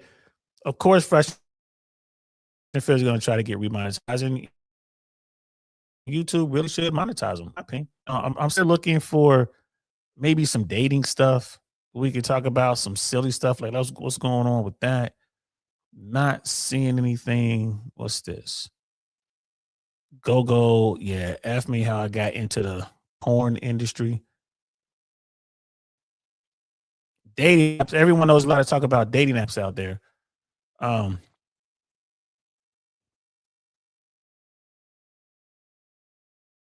To talks. This is this brother right here does some, he's all about elevating and getting into shape. And so many guys are like, man, if I just get muscles, I'm gonna get all these women. Hey, you're gonna get women to look at you, but if you're not ready to talk to these women, what we got here? Being fit and sexually attractive in a work environment is crazy. Let's look at this. Let's look at this, guys. Let's check this out. Oh man, crazy shit, crazy stuff. Being a fit and sexually attractive, the good, the bad, and the ugly, no pun intended on that last one. Because those type are the main ones that are going to be after you and hating on you. When you are a fit and sexually attractive guy at work.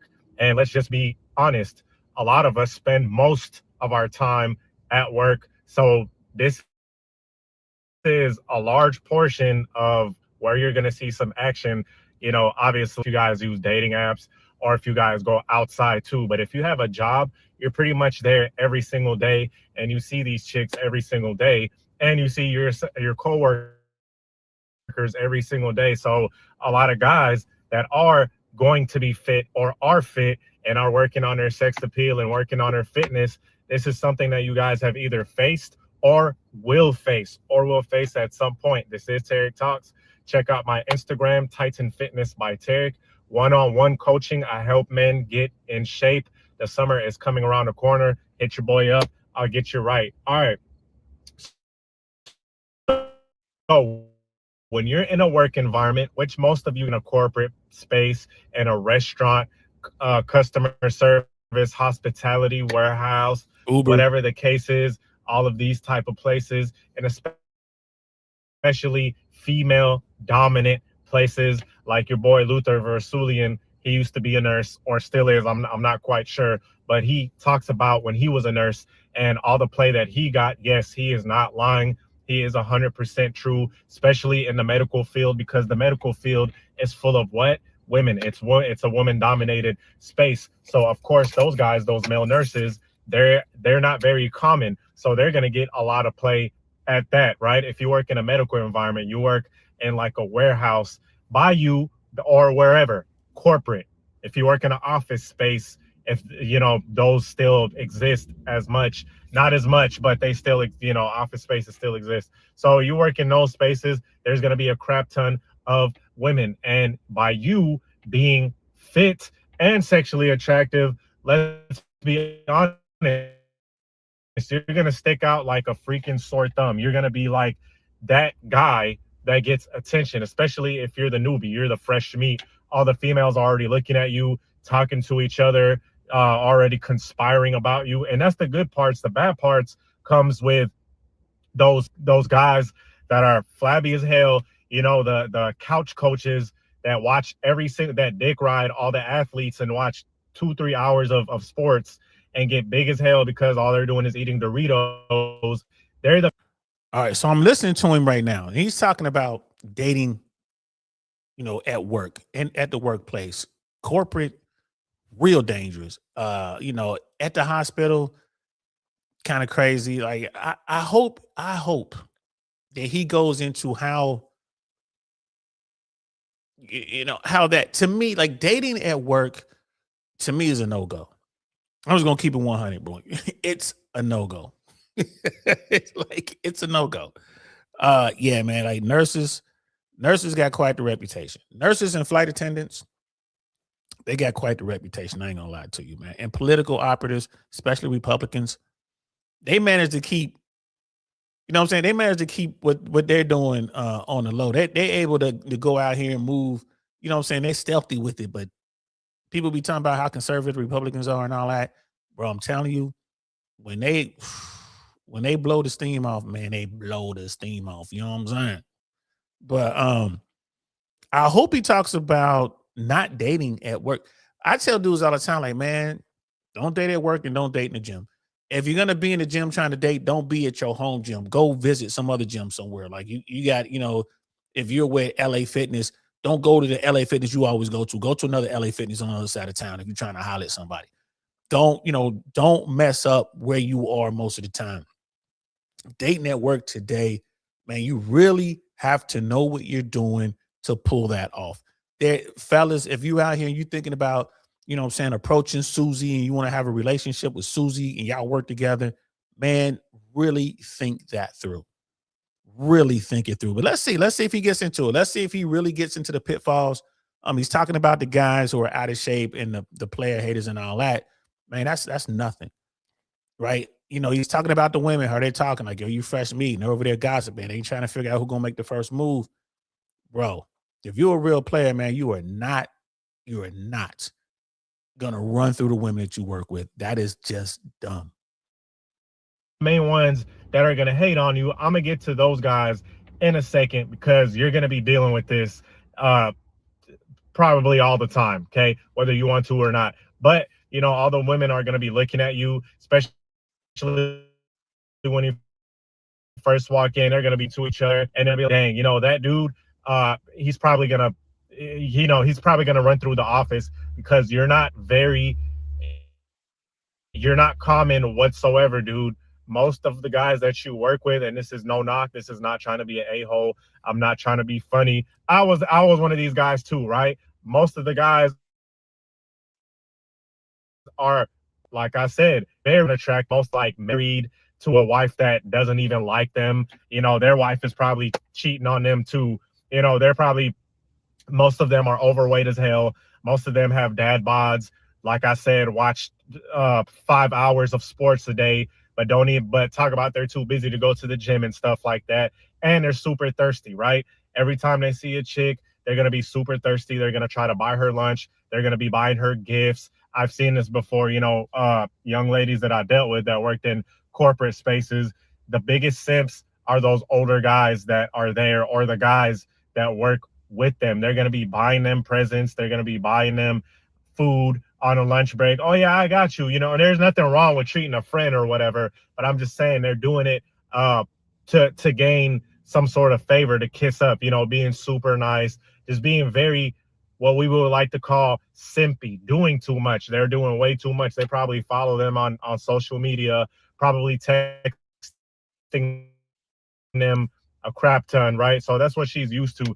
Now, you being the dashing young gentleman that you are and you're fit, you're going to stand out. And they're the ones that are going to be pulling the moves on you. Yes, guys, you better believe it. They're going to be pulling the moves on you too. And it gets so deep. Another good thing is that you will be eligible for better promotions and better just treatment, depending. Now, this is stuff gets sticky with the bad part, okay? But yes, by you being fit, you are gonna display a certain aura of discipline about you, because it's true. You do have discipline.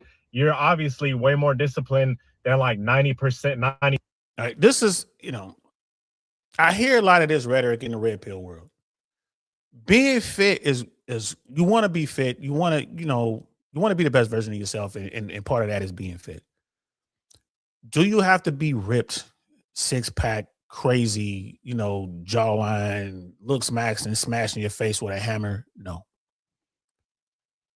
Simply because you're fit, does that mean that all of the dimes in the office, all the women in the office or whatever are going to be flocking to you? Not necessarily.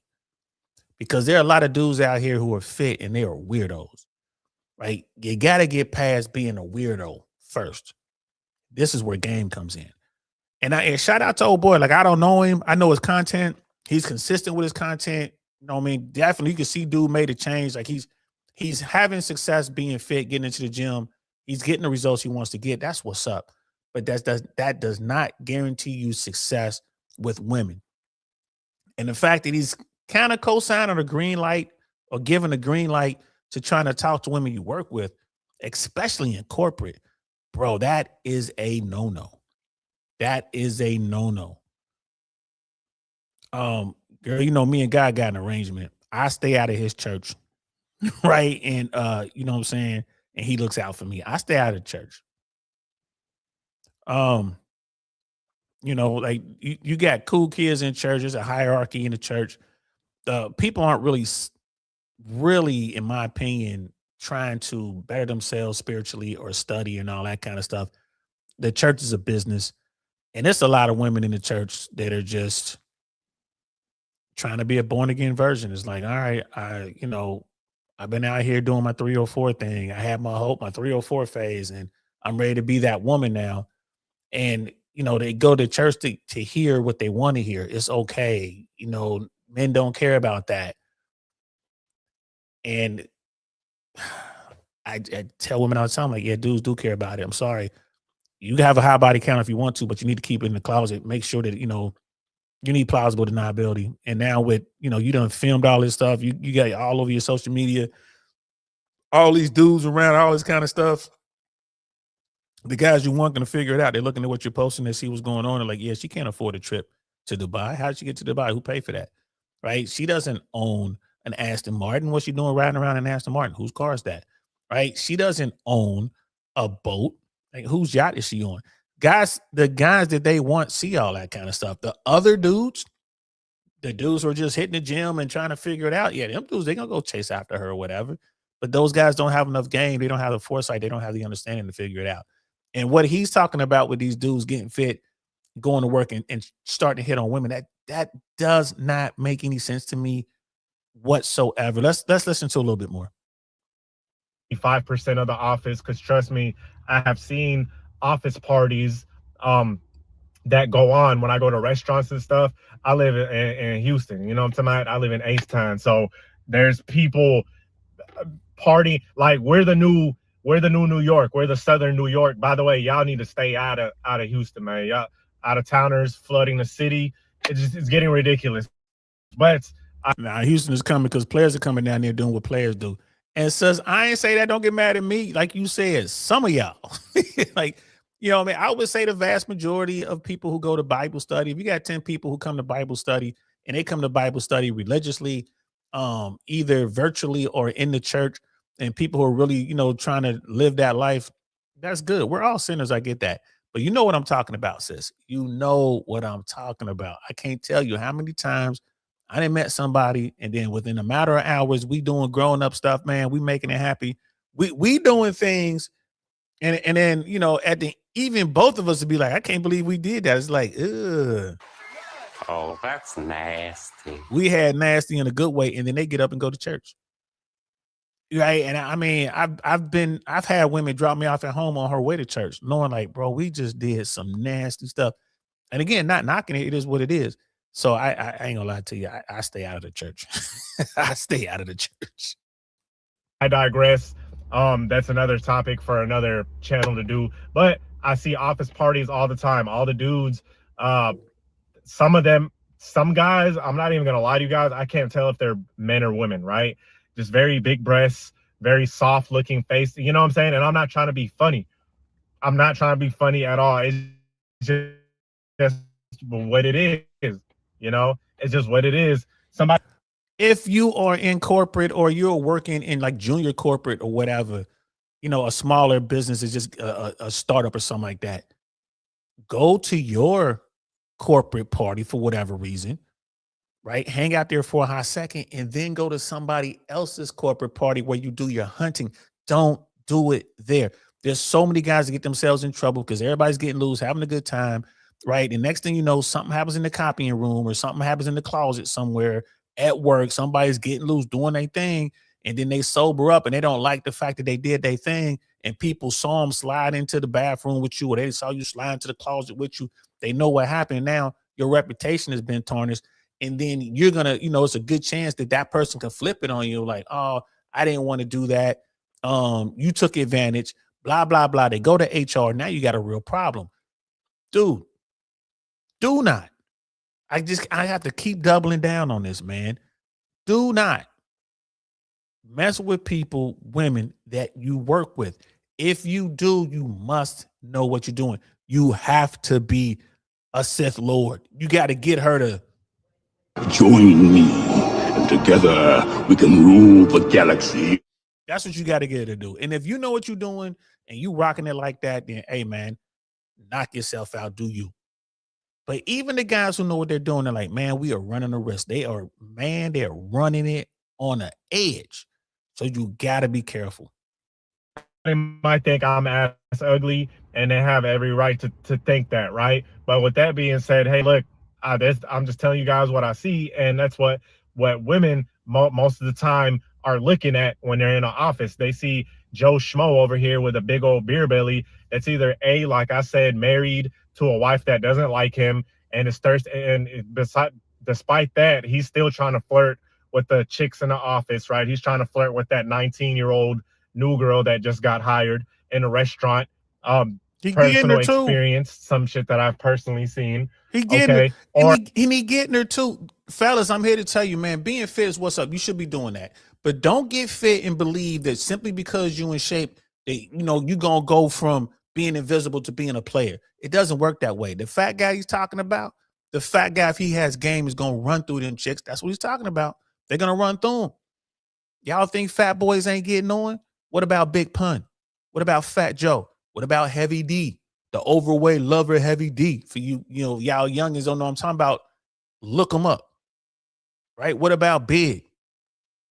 Fat and ugly as ever. However, I stay Coogee down to the socks. Them dudes all had game. Them dudes all had a legion of women around them at any given time. Bro, you need to have understanding. You need to have game. Period. Miss AKA lady, she like, some cities are tough. My hometown consists of 3 major employers. Everybody work together. Yeah. But the thing is, you got to holler at people at one of them other jobs. You know what I mean? You can't be messing with the person in your location on your site. Go mess with somebody on the other site. That's what I would say. But my thing is like, man, stay away from them. Right? Even in a small town like that, it's still going to be restaurants. It's still going to be other spots. You know what I mean? Still going to go to the juke joint, get in a car and drive to the next town over. Like I tell dudes all the time, like get your finances right, man. Get your body right. Get your game on point. Right? You can get in the car and go wherever. You can get on the plane and go wherever. If you're a single dude, you got your money right, bro. Even if you living at home, which you should be. A lot of guys be like, man, I ain't living in the house. Are you kidding me? You can stay in the house, man. You can be stacking, anywhere between, $1,500 and $2,500 a month. Yeah, stay home. Stack that money up. And if you need to go somewhere, get on the plane. You can go to Miami, you can go to Tampa, go to LA, go to New York, go wherever you want to go when you want to go. Right? Go to Aruba, Curacao. You can go, you can go to the DR. You can go to, wherever you want to go. You go to Peru. However you go Colombia. You can go to Panama. Like you go wherever you want to go, bro. You can go to the Philippines. Right? So if you're making yourself the best version of yourself, man, you just got to understand, get your game together, and then you will understand what I'm talking about. There's a lot of dudes out here. They have no concept. They've been invisible their whole life. Women are starting to see them, and they have no game. They're not ready. They're not ready. So this brother right here, which he's right in what he's saying, I wish he would preach more on getting these guys ready to handle the women that are now seeing them because they're in shape. It's the guy that's like super nerdy and stuff like that, and just has no sex appeal at all. So that's what they're seeing all the time. Now you coming in, you're going to be running through the office. I'm telling you this right now. If you so choose, if you are that type of guy, you are going to run through the office, right? You're going to be getting that Sally, Susie, Shaniqua, Maria, Khadija. Won't do it. And Svetka, the whole staff up in that mug. And the thing about it is, these chicks are going to be talking about you. Yes, guys, let me tell you something. Females are very raunchy. You think they don't talk about this type of stuff behind closed doors? They are talking about the guys that they find hot. They're showing each other group texts and what they're showing each other, the guy that they're messing with and all that good stuff. So you're going to be the topic of conversation. You're going to be that guy. And let's just be real. I know we've all heard the whole don't shit where you eat thing, but if you're at work, dude, I'm going to tell you this. I've done it, you know, and I've gotten out unscathed for the most part. Now the whole SA allegations, and oddly enough, that's another bad thing that you're going to face as well from young ladies that you're not so attracted to, okay? Because yes, with the good comes bad, yin and yang, day, night, okay? And I'm gonna get to that. But you're gonna face SA allegations when, see, this is what happens. All right, man. Like, today's world has changed. I got a story for y'all. Everybody sit down, please. It's story time. It's story time. This was back in the 90s, right? And I said I don't want to tell this story. I don't want to tell this story. I'm gonna tell a different story. I did, because the story I want to tell you guys, I'm gonna wait till I get the locals set up, and then when we are over there on our locals platform and we're safe and cozy with our own people, I'll tell the story, because it is an amazing story. But I'll tell a different story. He was talking about how women talk. Women do talk. And here's the thing. He's like, oh, women are raunchy. You know, women are descriptive, 100%. Women will tell their homegirls what went down and how they got down, right? I was in high school. We sitting in homeroom, and we sitting around, you know, like the girls with the cool kids, me and one of the homies, I think it was me, Jabo. I think it was Jabo, maybe Hobart. Me, John, I can't remember who it was, but I know I was there. My cousin was there. I know JB was there. And it was a couple other homies. And we're sitting there as homeroom. And it was a day where we had to stay in homeroom extra because there was something going on with the school, right? So they didn't let us out. So we're stuck in homeroom. The girls were talking, we talking or whatever. Man, don't you know the girls got the writing on the board and they got the drawing? They were drawing the size that they thought, we were like, I think Jabo is this. You know what I'm saying? I think Saint is this. I think JB is this. They were drawn on the board. We sitting right there like, all right, let's letting us know what it is, bro. So, yeah, but we learned that in high school. And you got guys who are not now in their 30s, late 20s, 30s, and older, and they're just now finding this out. This is why you need the understanding. Like, it's so many guys are just locked in. Like, if I just get fit, if I get ripped up, I'm going to get all these girls. Okay. If you get the girls, what now? Do you even know what to do with these women? You know what I mean? Miss AKA lady had to bounce. All right, says, I see you. Appreciate you coming through. Appreciate you coming through. Good night. You know what I mean? So, this is important. We'll probably end on this one. We're not even going to get to the Rich Cooper, Andrew Wilson debate. We'll do that tomorrow probably, or later on this week. Or into next week. But fellas, you guys have to understand that there's a way about doing it. And people tell you, don't shit where you eat for a reason. So let's listen to what he has to say about the SA stuff and dealing with HR. From experience, and I have experienced men that have got fired for SA. Or not SA, but for harassment. I've seen it with my own two eyes in two different jobs. Both times were exactly like what I described. Older guys, big old bellies, shaped like a bag of crap.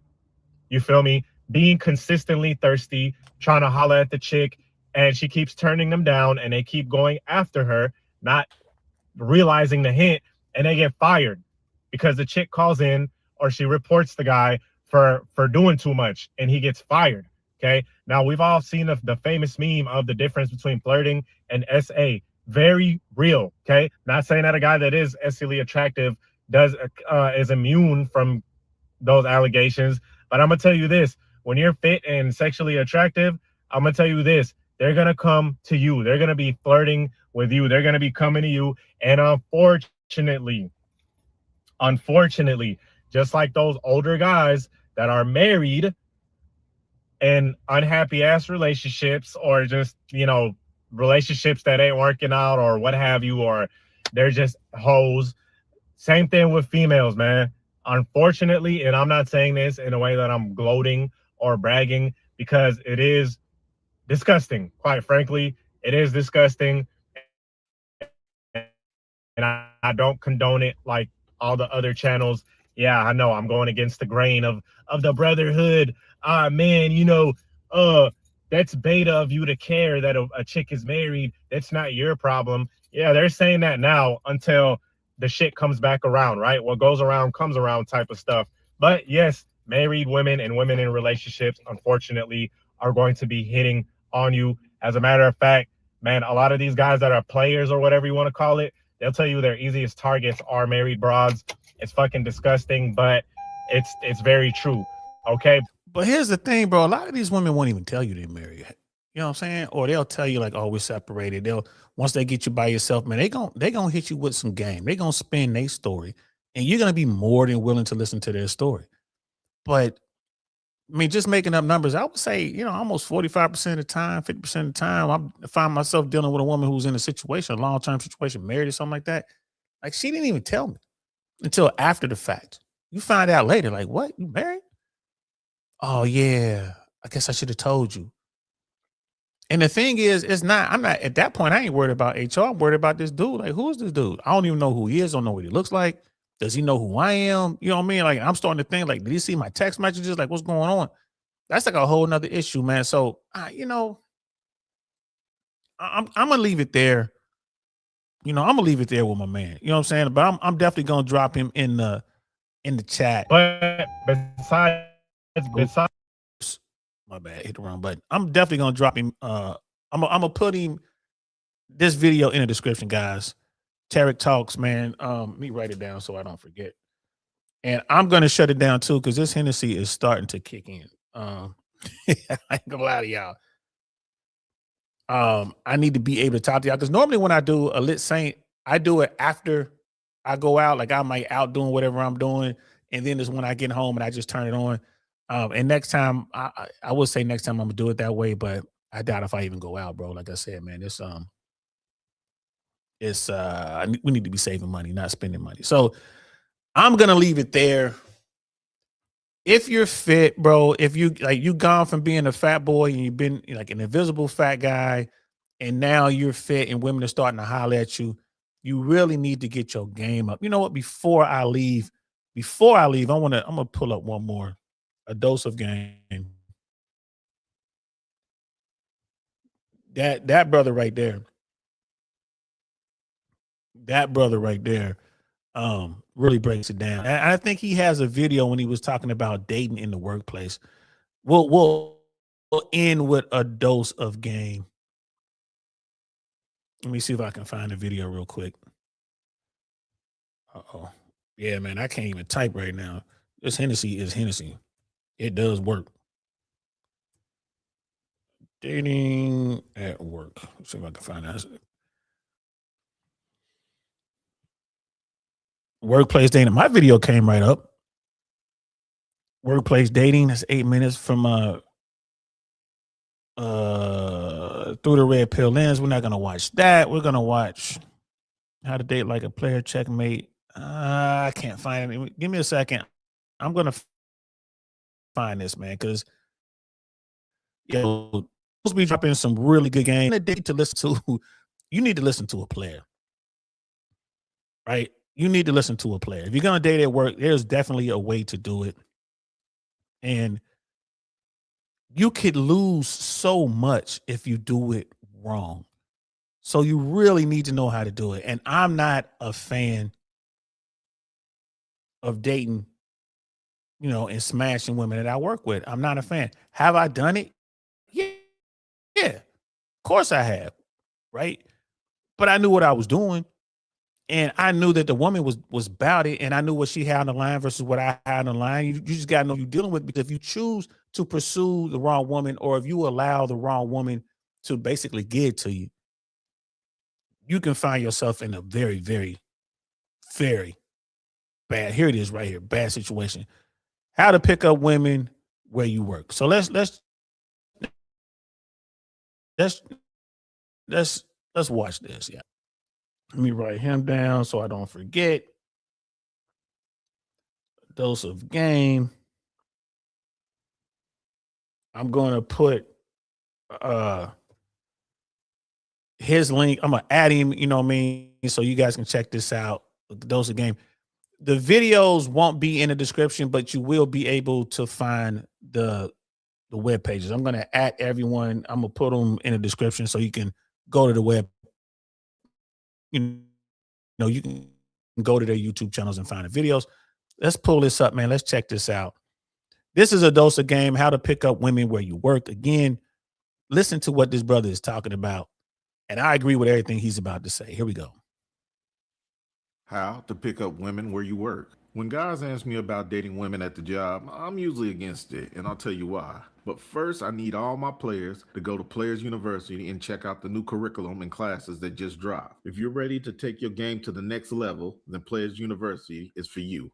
The link is below. Now, back to this good game. I don't suggest dating women at the job because you shouldn't shit where you eat. In layman's term, causing problems where you work can interfere with stacking your paper, and that's a big no-no. How many times do I have to tell you guys, pussy ain't worth losing cash over? But if you insist on trying to get laid where you get paid, I got you covered. If you follow my directions, you should be good to go. But first, you should be aware of the cons from dating at work. She could lie and accuse you of sexual harassment. You could lose your job for breaking work rules. Hell, she could start harassing you at the job if things go left. I've always said there's a thin line between a work romance and a sexual harassment suit. Women are fickle. If she finds you attractive, she'll jump at the chance on going out on a date with you. But if you're not her type, she'll jump at the chance to run down to the HR department to complain about you.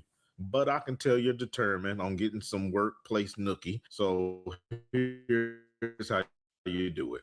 Step 1. Start having job-related conversations with her. Never try to pull her on the first conversation. She's at work. She has a personal reputation, and so do you. Like I said, keep the conversation light and make sure it's about the job. Step 2, after breaking the ice, introduce yourself, let her do the same, then get back to work. Now that she knows you, the next time you two talk will be easier and smoother.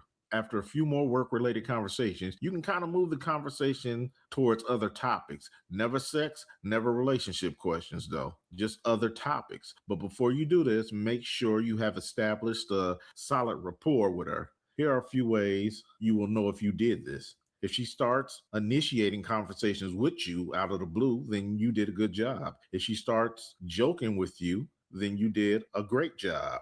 If she starts to flirt with you, in the words of Bill and Ted, you did an excellent job. Here's another play you can make before you try to date her. Have a few different women bring lunch to your job at different times. If she's anywhere around, she will notice or the word will get back to her. I told you, women are competitive. It's like a challenge to them to be with a desirable guy. If she sees other women around you, your stock price just went up. Now, this step isn't necessary, but it can't hurt. Next, do what I call the push away act. Basically, it's reverse psychology. Jokingly say things like, you know, if we didn't work together, you'd be all over me. Or once I quit this job, you're mine. See how she reacts. If she laughs and jokes back, that's a good thing. If she gets serious, then you might have hit a speed bump, so pump your brakes. After a few weeks, it's time to go in. Don't beat around the bush, answer out, be direct, be smooth. Tell her you're about to head out for a drink after work, and if she wants to tag along, you got her. Or maybe through your conversations, you found out that she likes to go bowling. Invite her to do that because you're curious to see how good she really is at knocking pins down.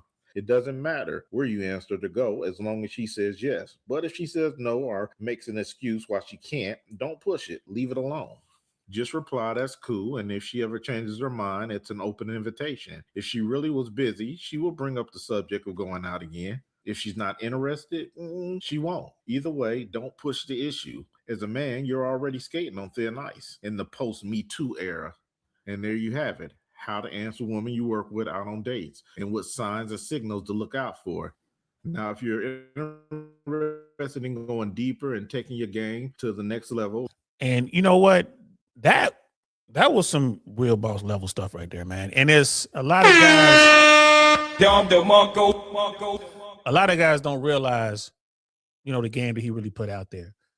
And like again, Dose has a lot of ebooks out there. Like, definitely if you're trying to get to that level of game and understand that what's going on with that, definitely go over there, check out those ebooks, and maybe even set up a session and talk to Dose about that sort of thing, because what he was given was very basic game. Like the part about the bowling thing, right? Very, very basic. But that's the play.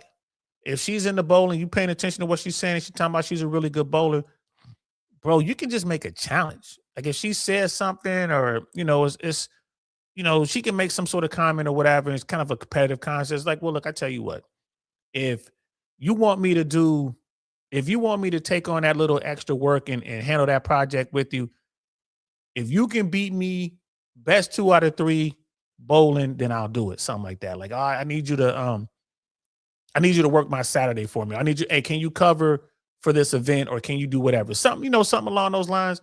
And like, I tell you what, we'll go bowling, we'll go down to Lucky Strikes. And if you can beat me best 2 out of 3, I'll do that for you. And why you want to take them to a Lucky Strikes and not a regular, like a straight up bowling alley? Because Lucky Strikes got appetizers and drinks. So that's a date. Lucky Strikes is a date. You going down to the local bowling, you're going to Tom's Bowling Alley. That's bowling. They're set up for lane tournaments and all that kind of stuff. Now, you want to go to Lucky Strikes. You know what I mean? You want to rent a lane, and you guys are going to go back and forth, and that's the play. But, I'm sure if you would talk to him one-on-one, he'll break it down for you like that. It's not about just going bowling. It's not about just going to play kickball. It's like you have to really plan the rest of it out. That's the understanding that I'm talking about. That's the level of game that you're going to need to move in today's world, especially if you're talking about dating somebody you work with. But again, like you said at the very beginning, don't do it. Not worth it. It's not worth it. Unless you really think she's the one, and you're trying to get to know her, and you're trying to marry this woman, that's the only way I would even approach a woman that I work with. Like, okay, she's it. She's what I'm looking for. Let me get to know her and see what's up with her. I got to know her. I see what's up with her. She is good, man. I'm trying to marry her. I'm coming at. That's the only way that I would try to come at somebody I work with. Like I said, back in the day, I did what I did. I ran through a few, more than a few. As soon as we get that local set up, I got a story to tell you about one of my adventures, at the workplace. It's a great story. Great story. So anyway, man, we're going to leave it right there. Shout out to everybody we hollered at, man. Valuetainment, Brandon Carter, Reventure Counseling, man. And make sure y'all go check out that Reventure app. Clear Value Tax, man. Tariq Talks and Tarek Talks, I think it was, and A Dose of Game. Shout out to y'all for rocking out with me. It's late.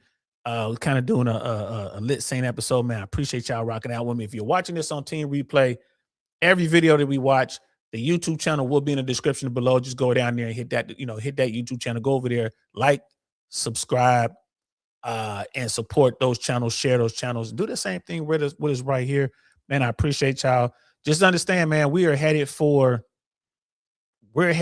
something when it comes to our economy. I believe that there's a hurricane, there's a massive storm coming, and we're just in the outer bands of that storm. That's what's going on with these foreclosures. That's what's going on with these repossessions in the auto market. That's what's going on with people getting evicted from their apartments. People are losing their jobs. The fake job numbers that came out in January, watch for the revisions. It's going to take about 60 days to see those revisions, I think. It might come out next month, but I think the revisions are going to come out maybe like within 60 to 90 days. Watch for those revisions. Those revisions are definitely going to be downward. Keep your eye on the market. Keep your eye on Bitcoin. Keep your eye on, like crypto markets. Bro, you're going to see a lot of volatility in the stock market, but eventually it's going to go this way. And remember, if it's 20%, if the market goes down 20%, if the housing market goes down 20%, if Bitcoin goes down 20%, that's considered a crash, right? 20% is considered a crash, right? It's definitely going to be a crash. We're definitely going to go, in my opinion, into some sort of recession. And I'm thinking maybe even a light depression. Brandon Carter is calling for a full-blown second Great Depression is what he's calling for. 50% unemployment. I think that'll be enough to break the country. I think we're going to be looking at certainly double-digit unemployment. I doubt if we get anywhere close to 25%, but we might. We might. I hope we don't. I hope we don't, man. So, hey, stock up on your ammo. That's all I got to say about that. Appreciate y'all rocking out with me, man. I'm DL Saint, man. This is the I Really Want to Know podcast. Lit Saint edition. We'll definitely be doing this again. And I appreciate y'all. I'll definitely be doing another live. I'm trying to get to a point where I do one live a day. I'm really going hard. Shout out to Facebook, man. I hope you guys were able to see this. I'm gonna go on my Facebook and see if I can find it. It is what it is. I'm gonna be streaming on Instagram next. So it'll be Facebook, Instagram, YouTube, and then I'm trying to figure out how to get Rumble on here. I don't see Rumble yet, but we're definitely gonna keep doing what we're doing. All right, I gotta go. It's late. It's 12:32 on the East Coast in the AM. I'm gonna talk to y'all later. Hold on, somebody got a message here, man. Here we go. Right here's Brother Mandrell. America won't be able to come back from 50% unemployment. Facts. That's what I said too, bro. If we reach 50% unemployment, if America gets through it at all, it won't look the same. We'll definitely lose some states. You know what I mean? Some states will definitely break off and become their own country. It'll boy, you talk about blood in the streets, it'll be worse than blood in the streets. But that's it, man. That's all I got. Like I said, that Hennessy is starting to kick in, guys. I can barely produce this show. I'm DL Saint, man. I'm gonna holler at y'all later. Good night. Nothing like I've ever seen. It's just a thing of beauty.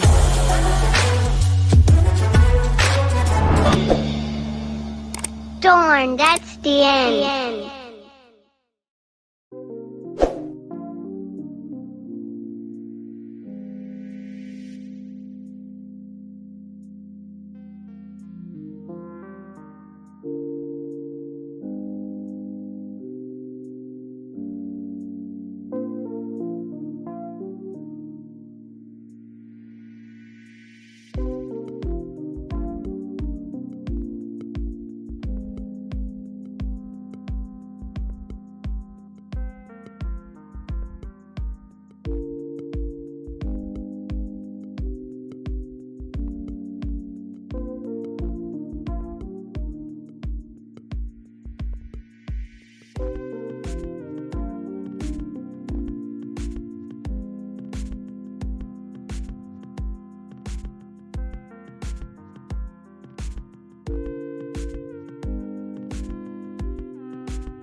Hey guys, I forgot. We're gonna end with another banger from Lost in Translation podcast, man. Here's one he just posted 3 hours ago called Inside Out, man. Let's check this out, man. Lost in Translation. Make sure y'all check them out.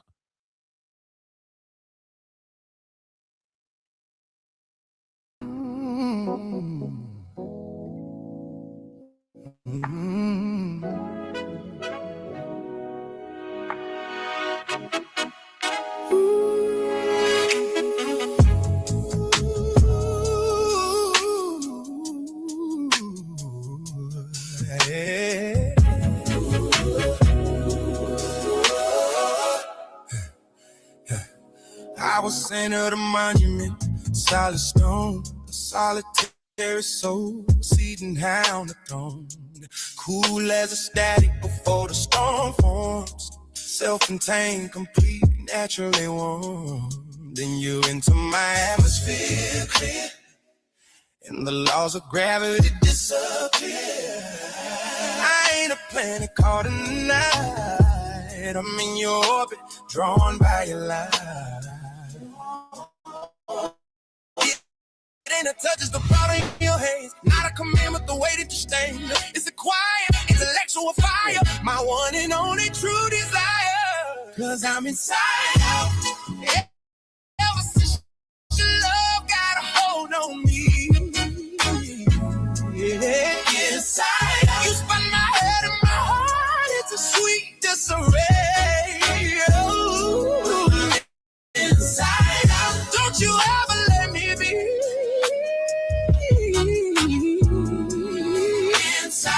You flip my whole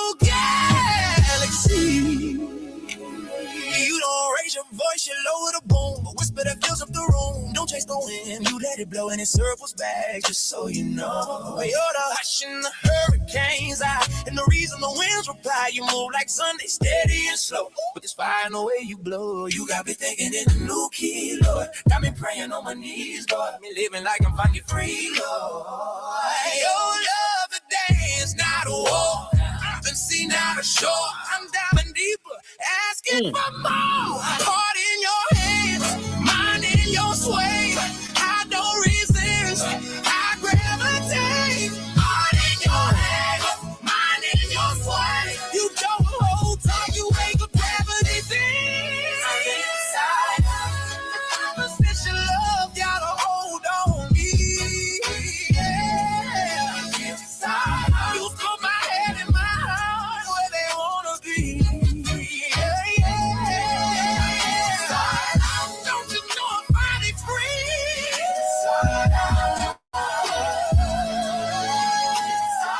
In your love, I found mystery.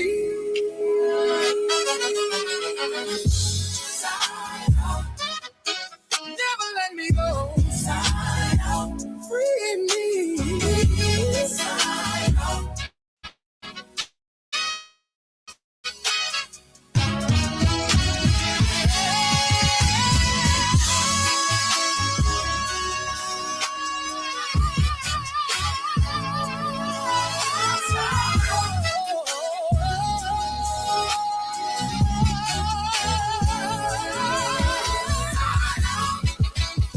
You turn me inside out, heart and mind.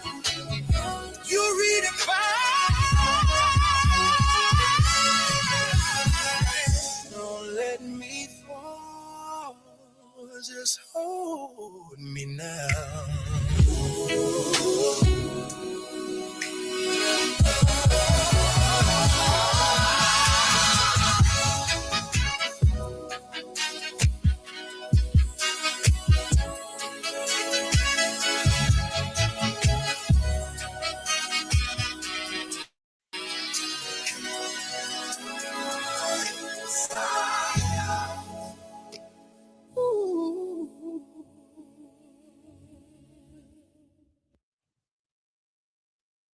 Woo, that was fire. That is Lost in Translation, y'all. Make sure y'all go over there, support that brother, man. That's real